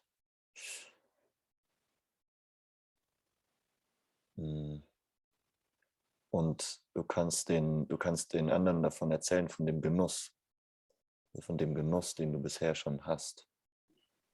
Genuss vermehren, auf dich wartet, dass du deinen Genuss vermehrst, indem du aus diesem Genuss teilst. Und auch über die ganzen alten Geschichten lachst. Wenn du die Geschichten hörst der Frauen, die sich selbst erzählen, so, du kennst jede einzelne von diesen Geschichten. Und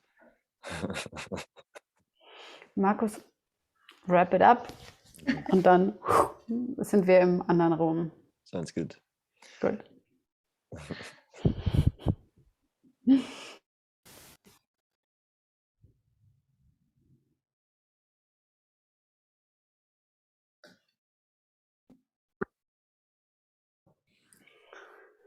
Welcome back. I just closed the space now. People are joining.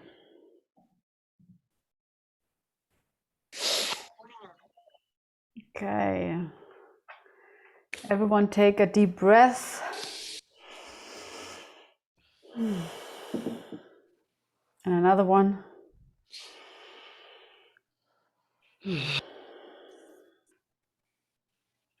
Welcome back.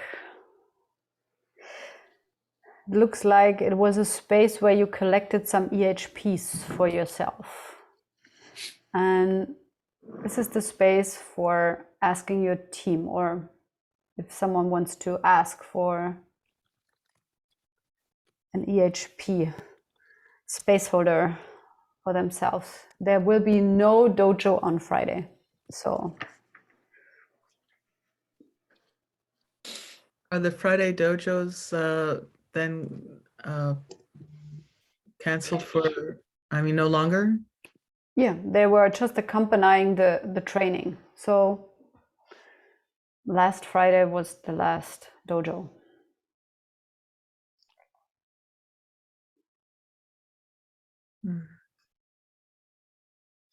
And I would like a space holder for EHP. Can you say 1 or 2 sentences? Yes, about what?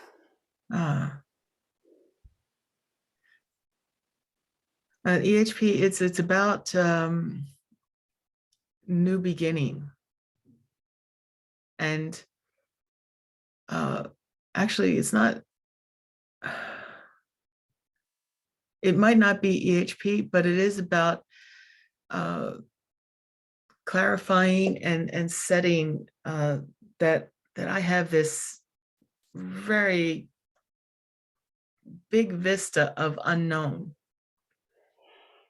And I'm still not confident whether I'm numb or whether I'm at 0. I think it's enough for scanning. And I have a proposal. We did this once in a mage training, I remembered, or in a fear club. In a fear club. It was a fear club. Fear club so space, let's activate our mageness and scan who is the perfect space holder for Anne Elizabeth. And actually, I would want to invite that everyone ask for an emotional healing process, and we are matchmaking ourselves.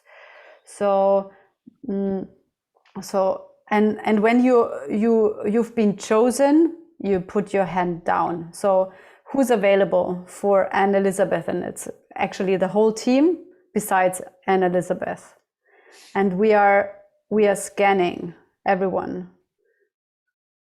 And then dropping in the names that yes, and and you have the intuition of yes, would be a good space holder for yes. Anne Elizabeth. So I speak out loud? No. No. Anne Elizabeth, we are doing the receive. job.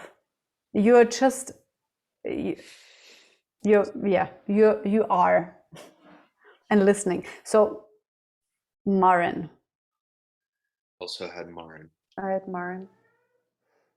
I had Sabine. Okay. I'm not available because of my bad English. My English is also bad, as good as yours. I had Sabine as well.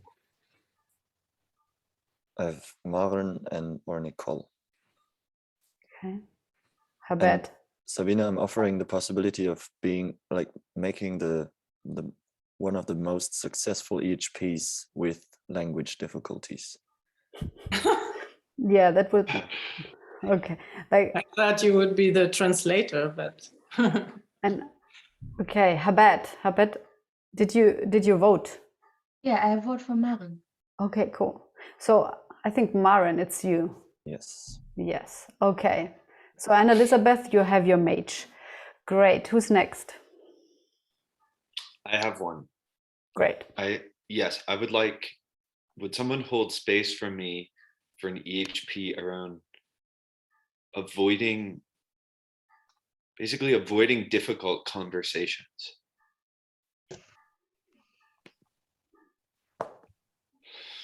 Martin.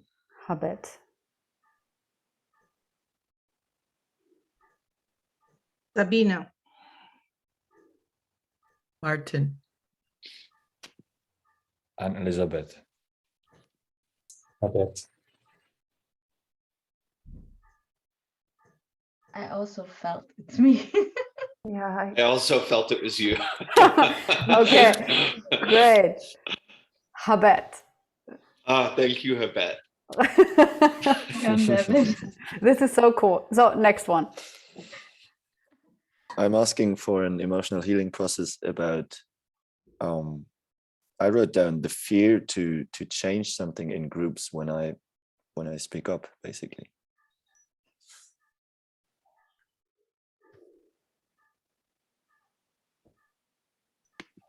Call. Nicole. Nicole.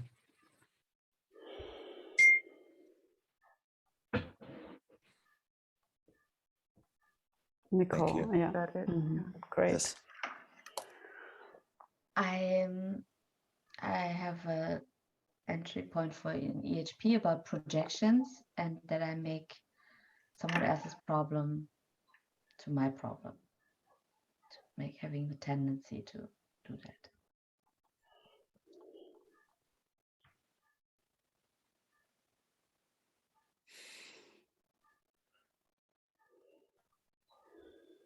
Martin. And Elizabeth, are you not volunteering? You're not space holding, Anne Elizabeth? I'm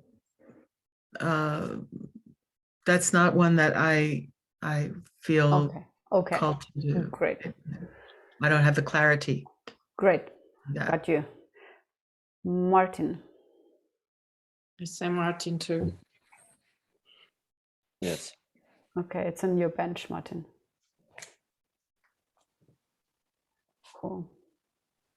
I would like to ask for someone to hold space for an emotional healing process for me about how I end up small and powerless and incompetent with big gremlins.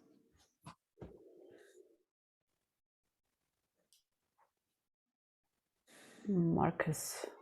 Did I you? also had Marcus. Mhm. Me too. Okay. Yeah, read Marcus. It's on your bench. I'd like to have an EHP around taking feedback or criticism into myself and like attracting it, and yeah, not finding a definition for that. Devin. Sabine.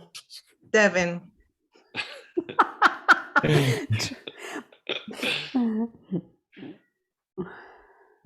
Devin it is. Devin. Yeah, Devin it is. Devin.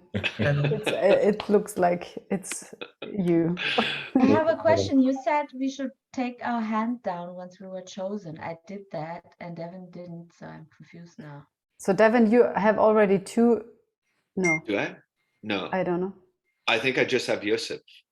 Okay, great. Yes. Yeah, I didn't So then have one. it's fine. I bet it's holding Okay. space for Devin. That was Oh yeah. Yeah, it was the other way around. Okay. So I'm going like, or what I'm observing lately is this: I'm withholding from like being held, like allowing person or some space holder to hold me when I sense like I'm holding rather myself. I'm even not bringing like impulses like ask me this question, or like I'm it feels like I'm okay, this is important for me, and I'm not communicating with you what is important for me. I'm like having like parallel journey with the space holder. Sabine. Yeah, Sabine. Sabine. Sabine. Yeah.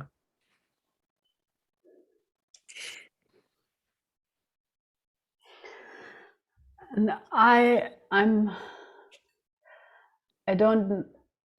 not yet super clear, but it's about space holding and being nice. And Elizabeth.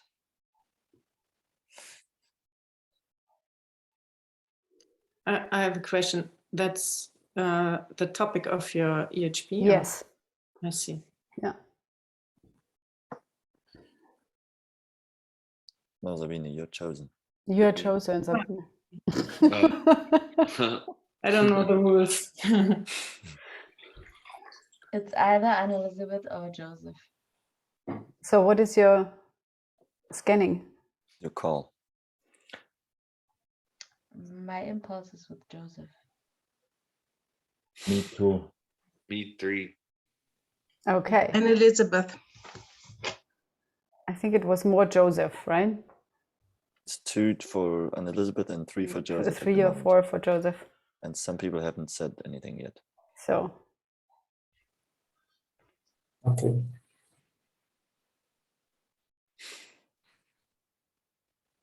I have a I have an EHP about getting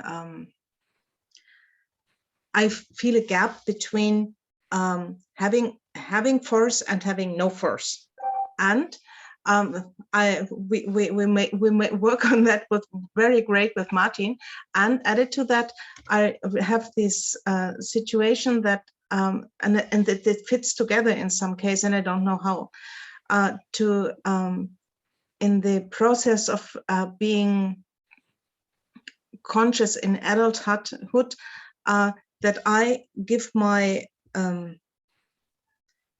I first watch on everybody else that they are fine, and then I take self-care of.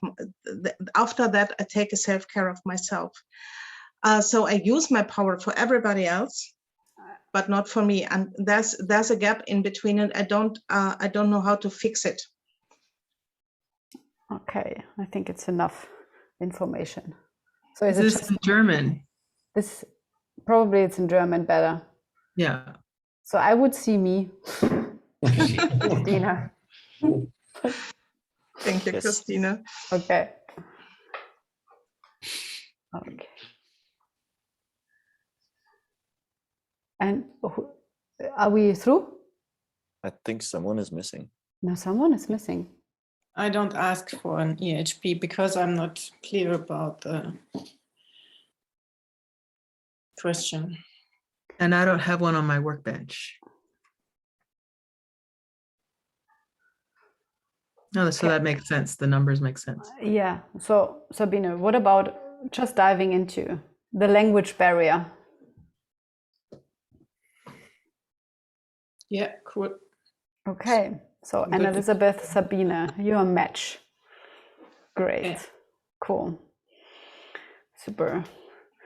And anything else what you want to share about the discovery in the space, about the learning spiral? Yeah, anything what you learned? What was interesting for me, it was when in the 2 rounds, it was enough space to make a shift, and how fast it could be if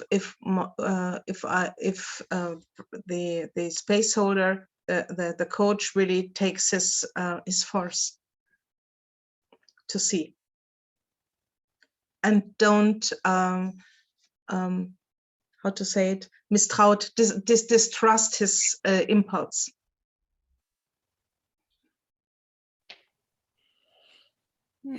So how would you say it as a space holder distinction?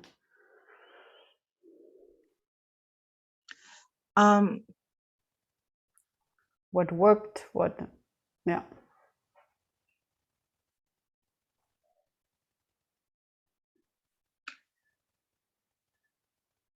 Little steps for reaching the next layer of identity will work, and for that we can use, or I as a space holder. You as a space holder, you're talking to us and land the distinction in us. Like you as a space holder, it's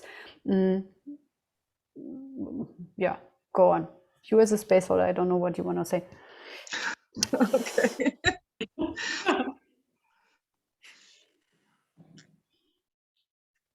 If there is a client in front of you, trust your impulse. If the client really asks for what you see, trust your impulse and say what is needed, and don't go away with that. And really, then you really could navigate him to the door you can see he can't see because he asked for that. Cool. Thank you. Thank you. Thank you. And what I heard was also like it's not about time. It's a construct that you think, oh, I need more time to navigate the clients to some destination. That it's also bullshit. It's like if you go for it, you can just pin through the bullshit and navigate. Yeah. Okay, great. Thank you.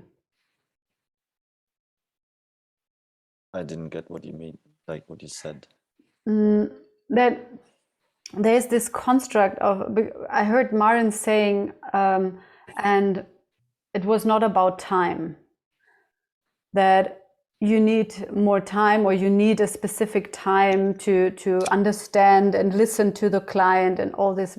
Just a short amount of time, like these 7 minutes were enough to shift through the different kind of phases. As soon as you as a coach, you trust yourself and be fierce enough to ask the next dangerous question, and you're penetrating the box, the being, the gremlin. You're using your sword to bring the clarity. This is what I got from Maren. Yeah. Thank you.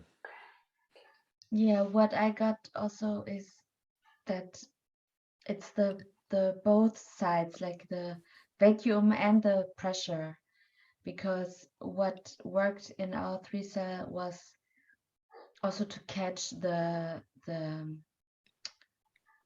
confusion, the irritation, the like when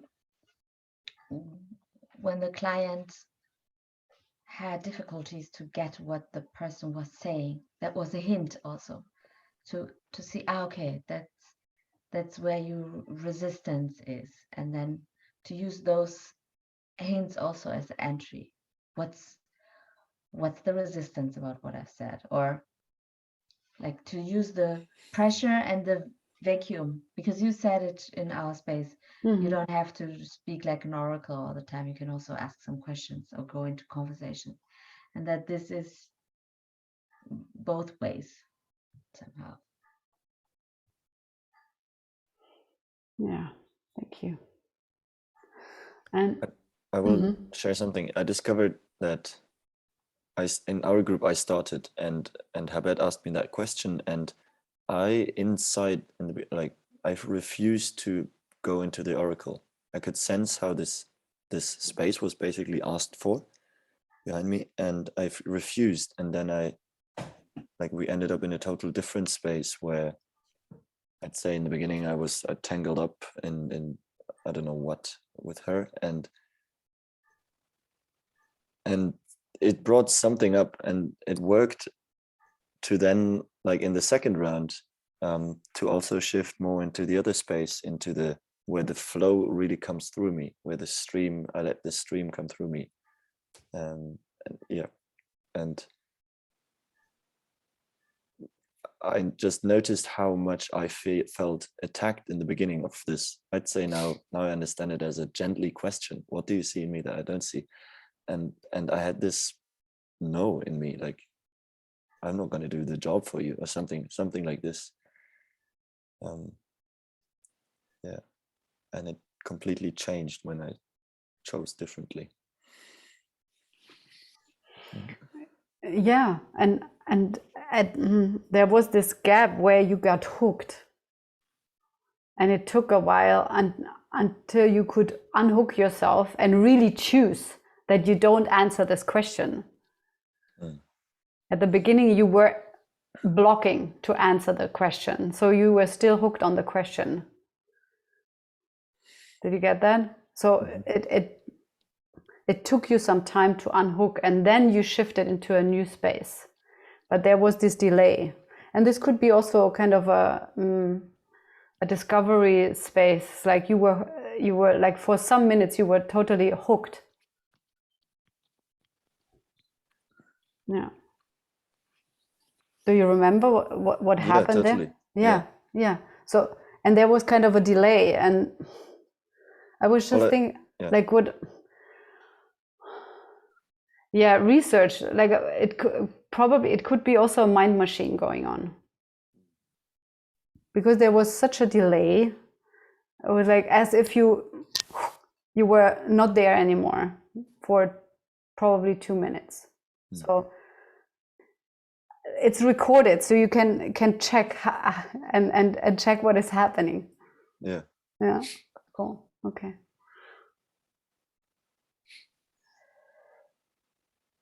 Anything else about that, Markus? I mean, I can go sharing what I experienced in it, because you say I wasn't there, and I noticed that it's this. I'm in this inner fight of I wasn't clear what I want, basically, and I had this. So one space which was definitely somehow blocking me was I have to tell you what I like. Basically, this expectation, I'd say, also to find the biggest thing in you that you've covered and didn't want to see, and like, really this big wound. And then there was this plus kind of, I could say, this rejection first of, okay, now I have the necessity for you. Like, why do I have the necessity for your being? And it was really this thing about decision of, do I allow this oracle space in me, and or to let myself fall into this or not? And from the moment I got that, it was simple. I could say, yes, okay, I will go, I will allow that, and then it's different. And so I really, what I notice is what makes me like 2 minute blank is this shit, how do I want this space to become uncertainty in me of, okay,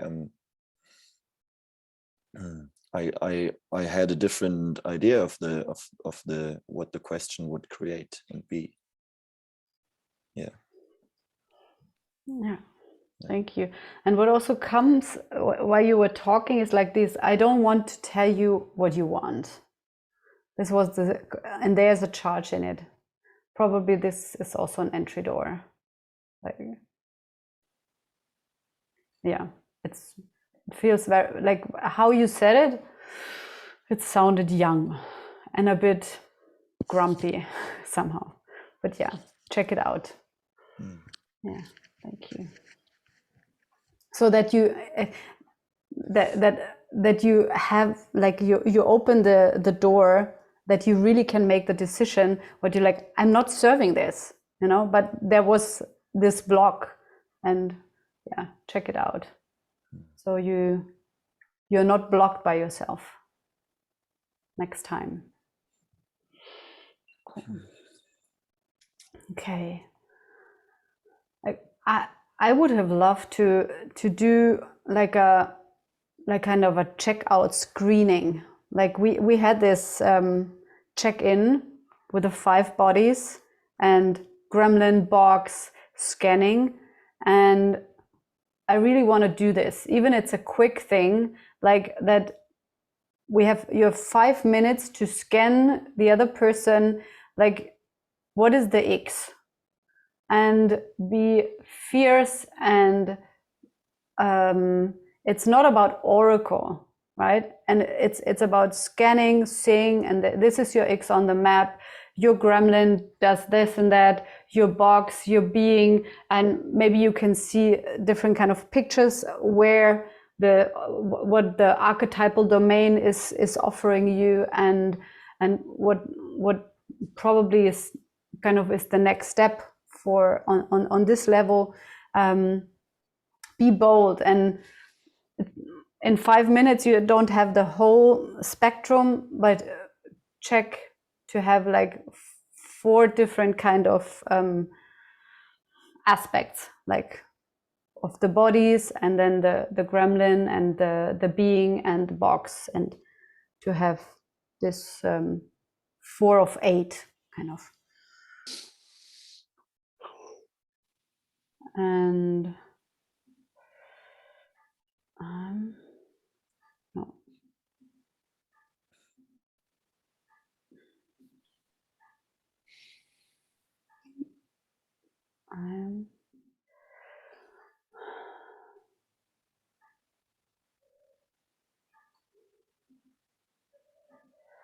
I'm going with you and Elizabeth, and all others. You have 10 minutes. Shift on your own, please. Switch on your own. Take care of the time, and see you in 10 minutes.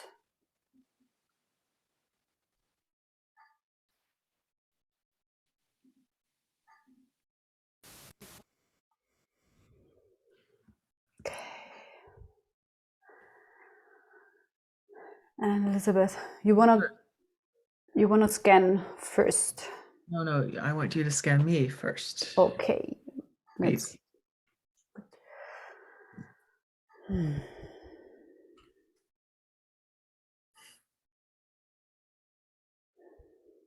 So what I sense on your physical body, that there are in the back, where kind of the shoulder blades are, there's tension, and I feel like on an energetic level, there are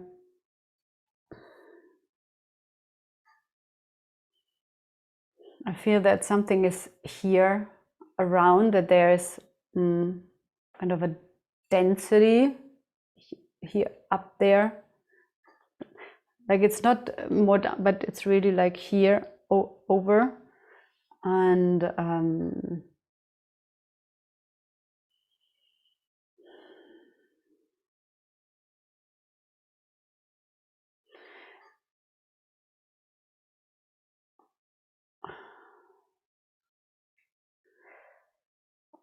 it's as if your feet were cut it off. Like not the legs, but the feet on the height of the ankles, like on an energetic level. And then yeah. And your gremlin is quite hungry. Like your gremlin is sitting hungry next to you and has a chain there, but you're not holding the chain. And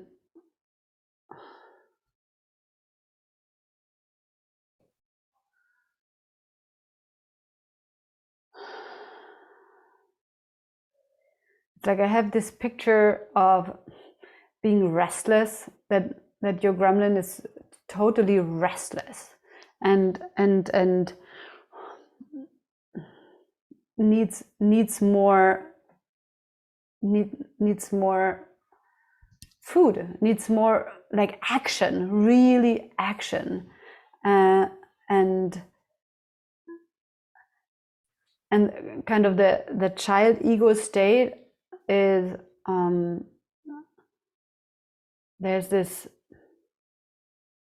there's a lot of fear in the system. It's like what I perceive on an emotional in an emotional body is that around the solar plexus there's kind of a gap. It feels like there's a hole, but so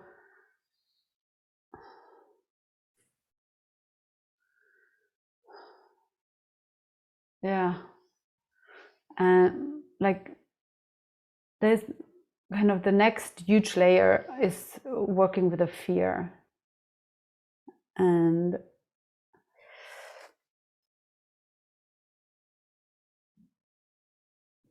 on an archetypal level, like I see, like what comes is it's kind of a goddess which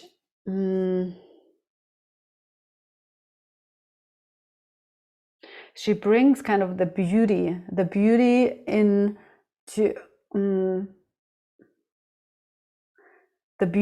and the pure love. It's kind of a yeah, a love energy, a beauty, I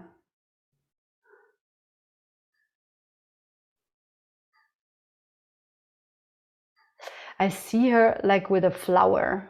I see a flower and it's this, and it's red. She's red, like has a red dress. And it's kind of, it has something, she's elegant and how do you say, grace? She has grace. So this is what is approaching. She's still a bit in the back, but there is something, she comes closer. Yeah, this is what I scanned. Thank you. Yeah. So.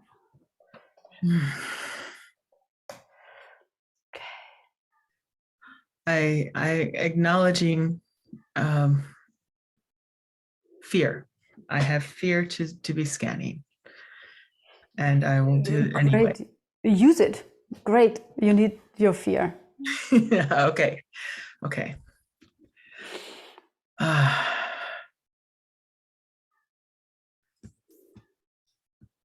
put you on pin. See it bigger.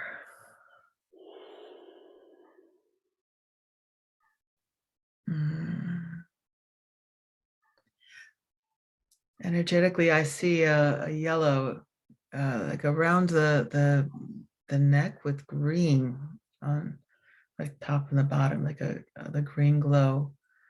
There's something happening at the neck.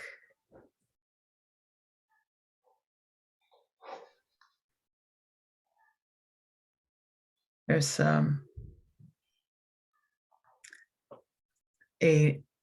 vibration, like a nervousness, like something's about to happen. It's something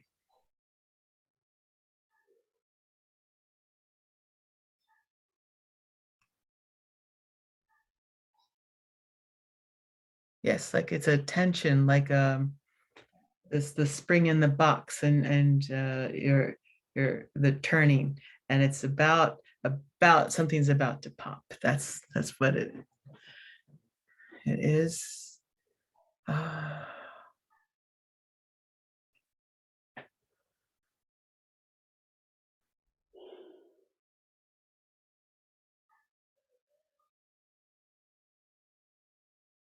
Energetic in the emotional body.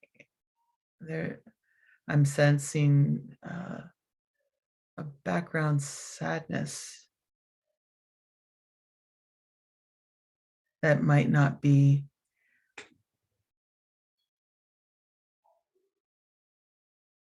fully visible.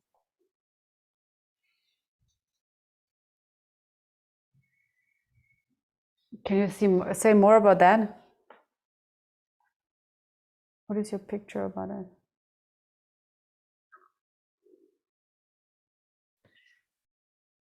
It's like the visually, it's like in your body, but it's like it's inside the chest and in the back, like it's in the back behind you, but inside in a dimensionality.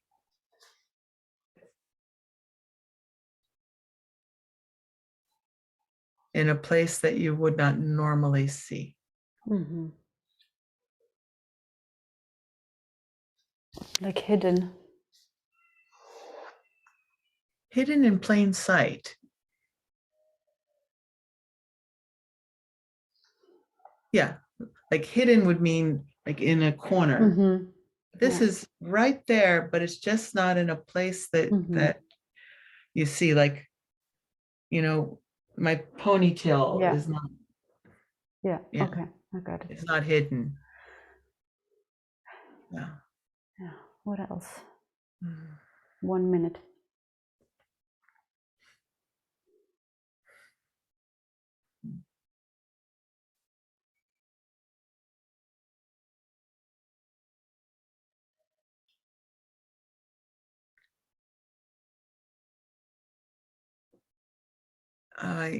Archetypally,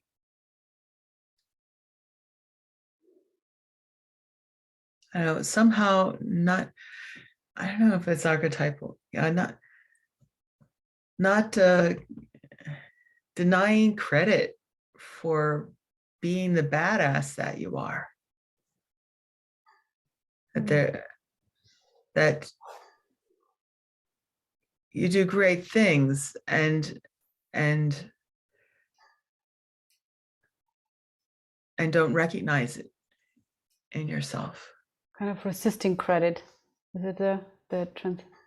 Could it be like Credit, a doorway? To acknowledge. Mm-hmm. You know. Yeah. I just did this whole training, and all these people are so much better, and all these things are happening because of me. And yeah. Okay. Okay, great. Yeah. Resistance and acknowledging also my part in it. That's probably a great EHP. Yes. Thank you. Yeah. Thank you. Because you're fucking wonderful, and you're not like walking around like, yeah. Okay. Like that. Yay. Yeah. Okay. Thank you. And I will close the space now. Thank you, Anne Elizabeth. Okay. So we have 10 seconds and then. Okay. Yeah. Thank you. Yes, girl. Yeah. Thank you. Yeah.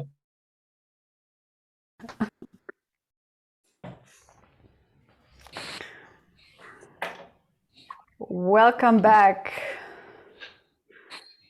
So these are the last 4 minutes of our training, of our coaching training, which is just like one milestone, because I assume that probably we're gonna meet each other in the possibility coaching clumps very soon, where we're gonna go and research together. And my question would be who will join actually, because it would be then this procedure to have the call with Vera, Anna, and I for entering, if not already entered in the possibilitator training, that you would do that. So who will join the coaching circle or clumps, like group, however you want to call it? Okay. Could you tell more about this? We will find out.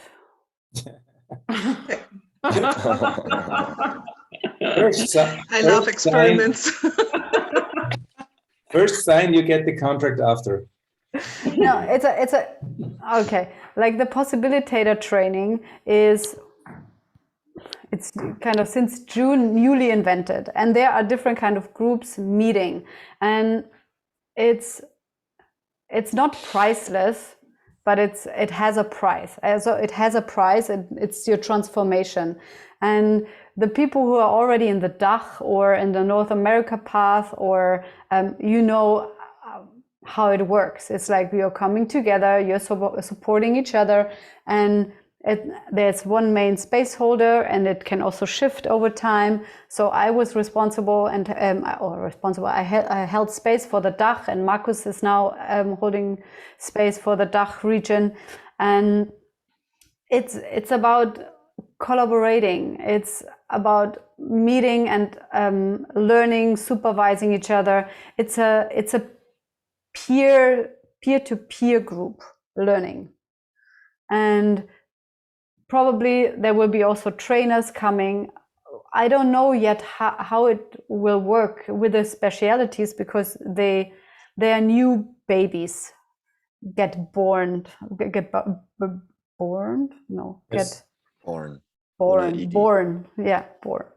And so we will figure it out, or I will figure it out. And how often we're gonna meet, we also, as a collective, we see what works. My proposal would be to meet every other week for the beginning, and then to go from there. And then we are navigating via tension. Something is working, something is not working. What do we need as a collective? And and in June, probably I'm gonna start the next training. So it will be then September when the next people would join and the collective would grow. Yeah, so this is the plan. And everyone who wants to join and is not in the possibilitator training. Okay, so you would need. I don't know. Yes, you had an interview with Vera. Okay, so that is the possibilitated training. Yes. Path or something. Yes. No, it's not a path. It's the possibilitator training. Yeah, and Okay, there's a so trainer path. It's a sub speciality. It's the possibility. It's the trainer path. It's the trainer path. And you're asking if we want to join the trainer path? No. Yeah, another path, so to say. Yeah. Another specialty. This is the possibility coaching clumps, which is distinct from the trainer path. Yes.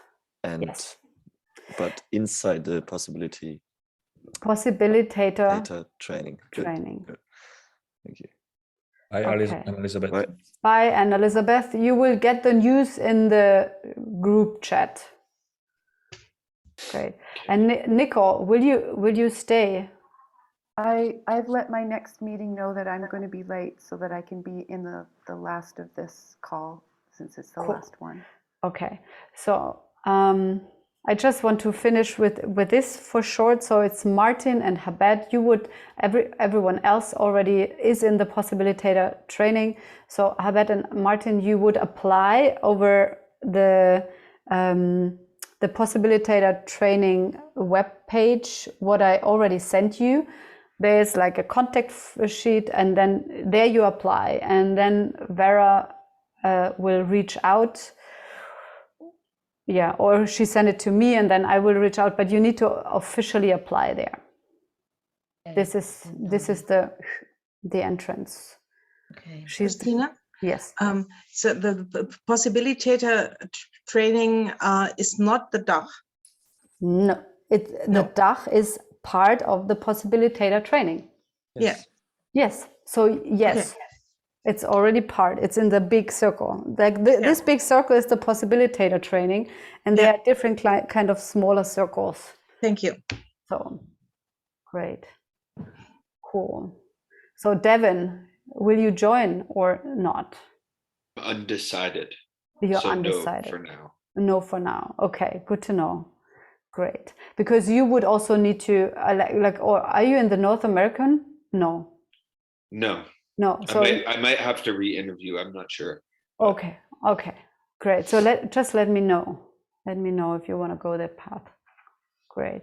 And it's also as we are discovering this training space, this possibilitator training space, it probably also be that you can shift the different kind of spaces, or you stay for half a year or a year in the possibility coaching training, possibility coaching clumps, and then you would move to, I don't know, Rage Club Spaceholder clump, or the Fear Club Spaceholder clump, all these different kind of specialities which are slowly developing. You can move through the landscape of possibilitator training into different spaces. Yeah. So this is regarding that. And did I wanted to say something else? Yeah, that the coaching house is starting in September, and if they're interested, I'm already in contact with some of you. If you're interested to join this experiment, reach out, and then we're gonna go from there. Right. Yeah, and I would love to get feedback. And I know we are over time now, so I would send you like a sheet, a survey where I can learn and get feedback and know where's my X on the map, what can I do, what can I learn, what worked, what did not work, so I can evolve as quickly as possible. And it was an amazing journey, and thank you that you were there with me in the fire in this new baby. And yeah, it was an honor to be together with you in this space. And I feel so glad that it's not just like, oh, okay, it ends, but it morphs into a new space. And I feel really glad about this. And I feel more and more like peer friendship, like I level coming together, and yeah, family is meeting. Thank you. Thank you, Christine. Thank you. Thank you, Christine. Christina. Thank you. The heart. Thank you. Great. And everything else, like we stay in contact anyway. We're gonna share. Thank you. See you in the next space. See you in the next See you space. in the next space. Yeah. Yay! Yeah. Yes. Yes!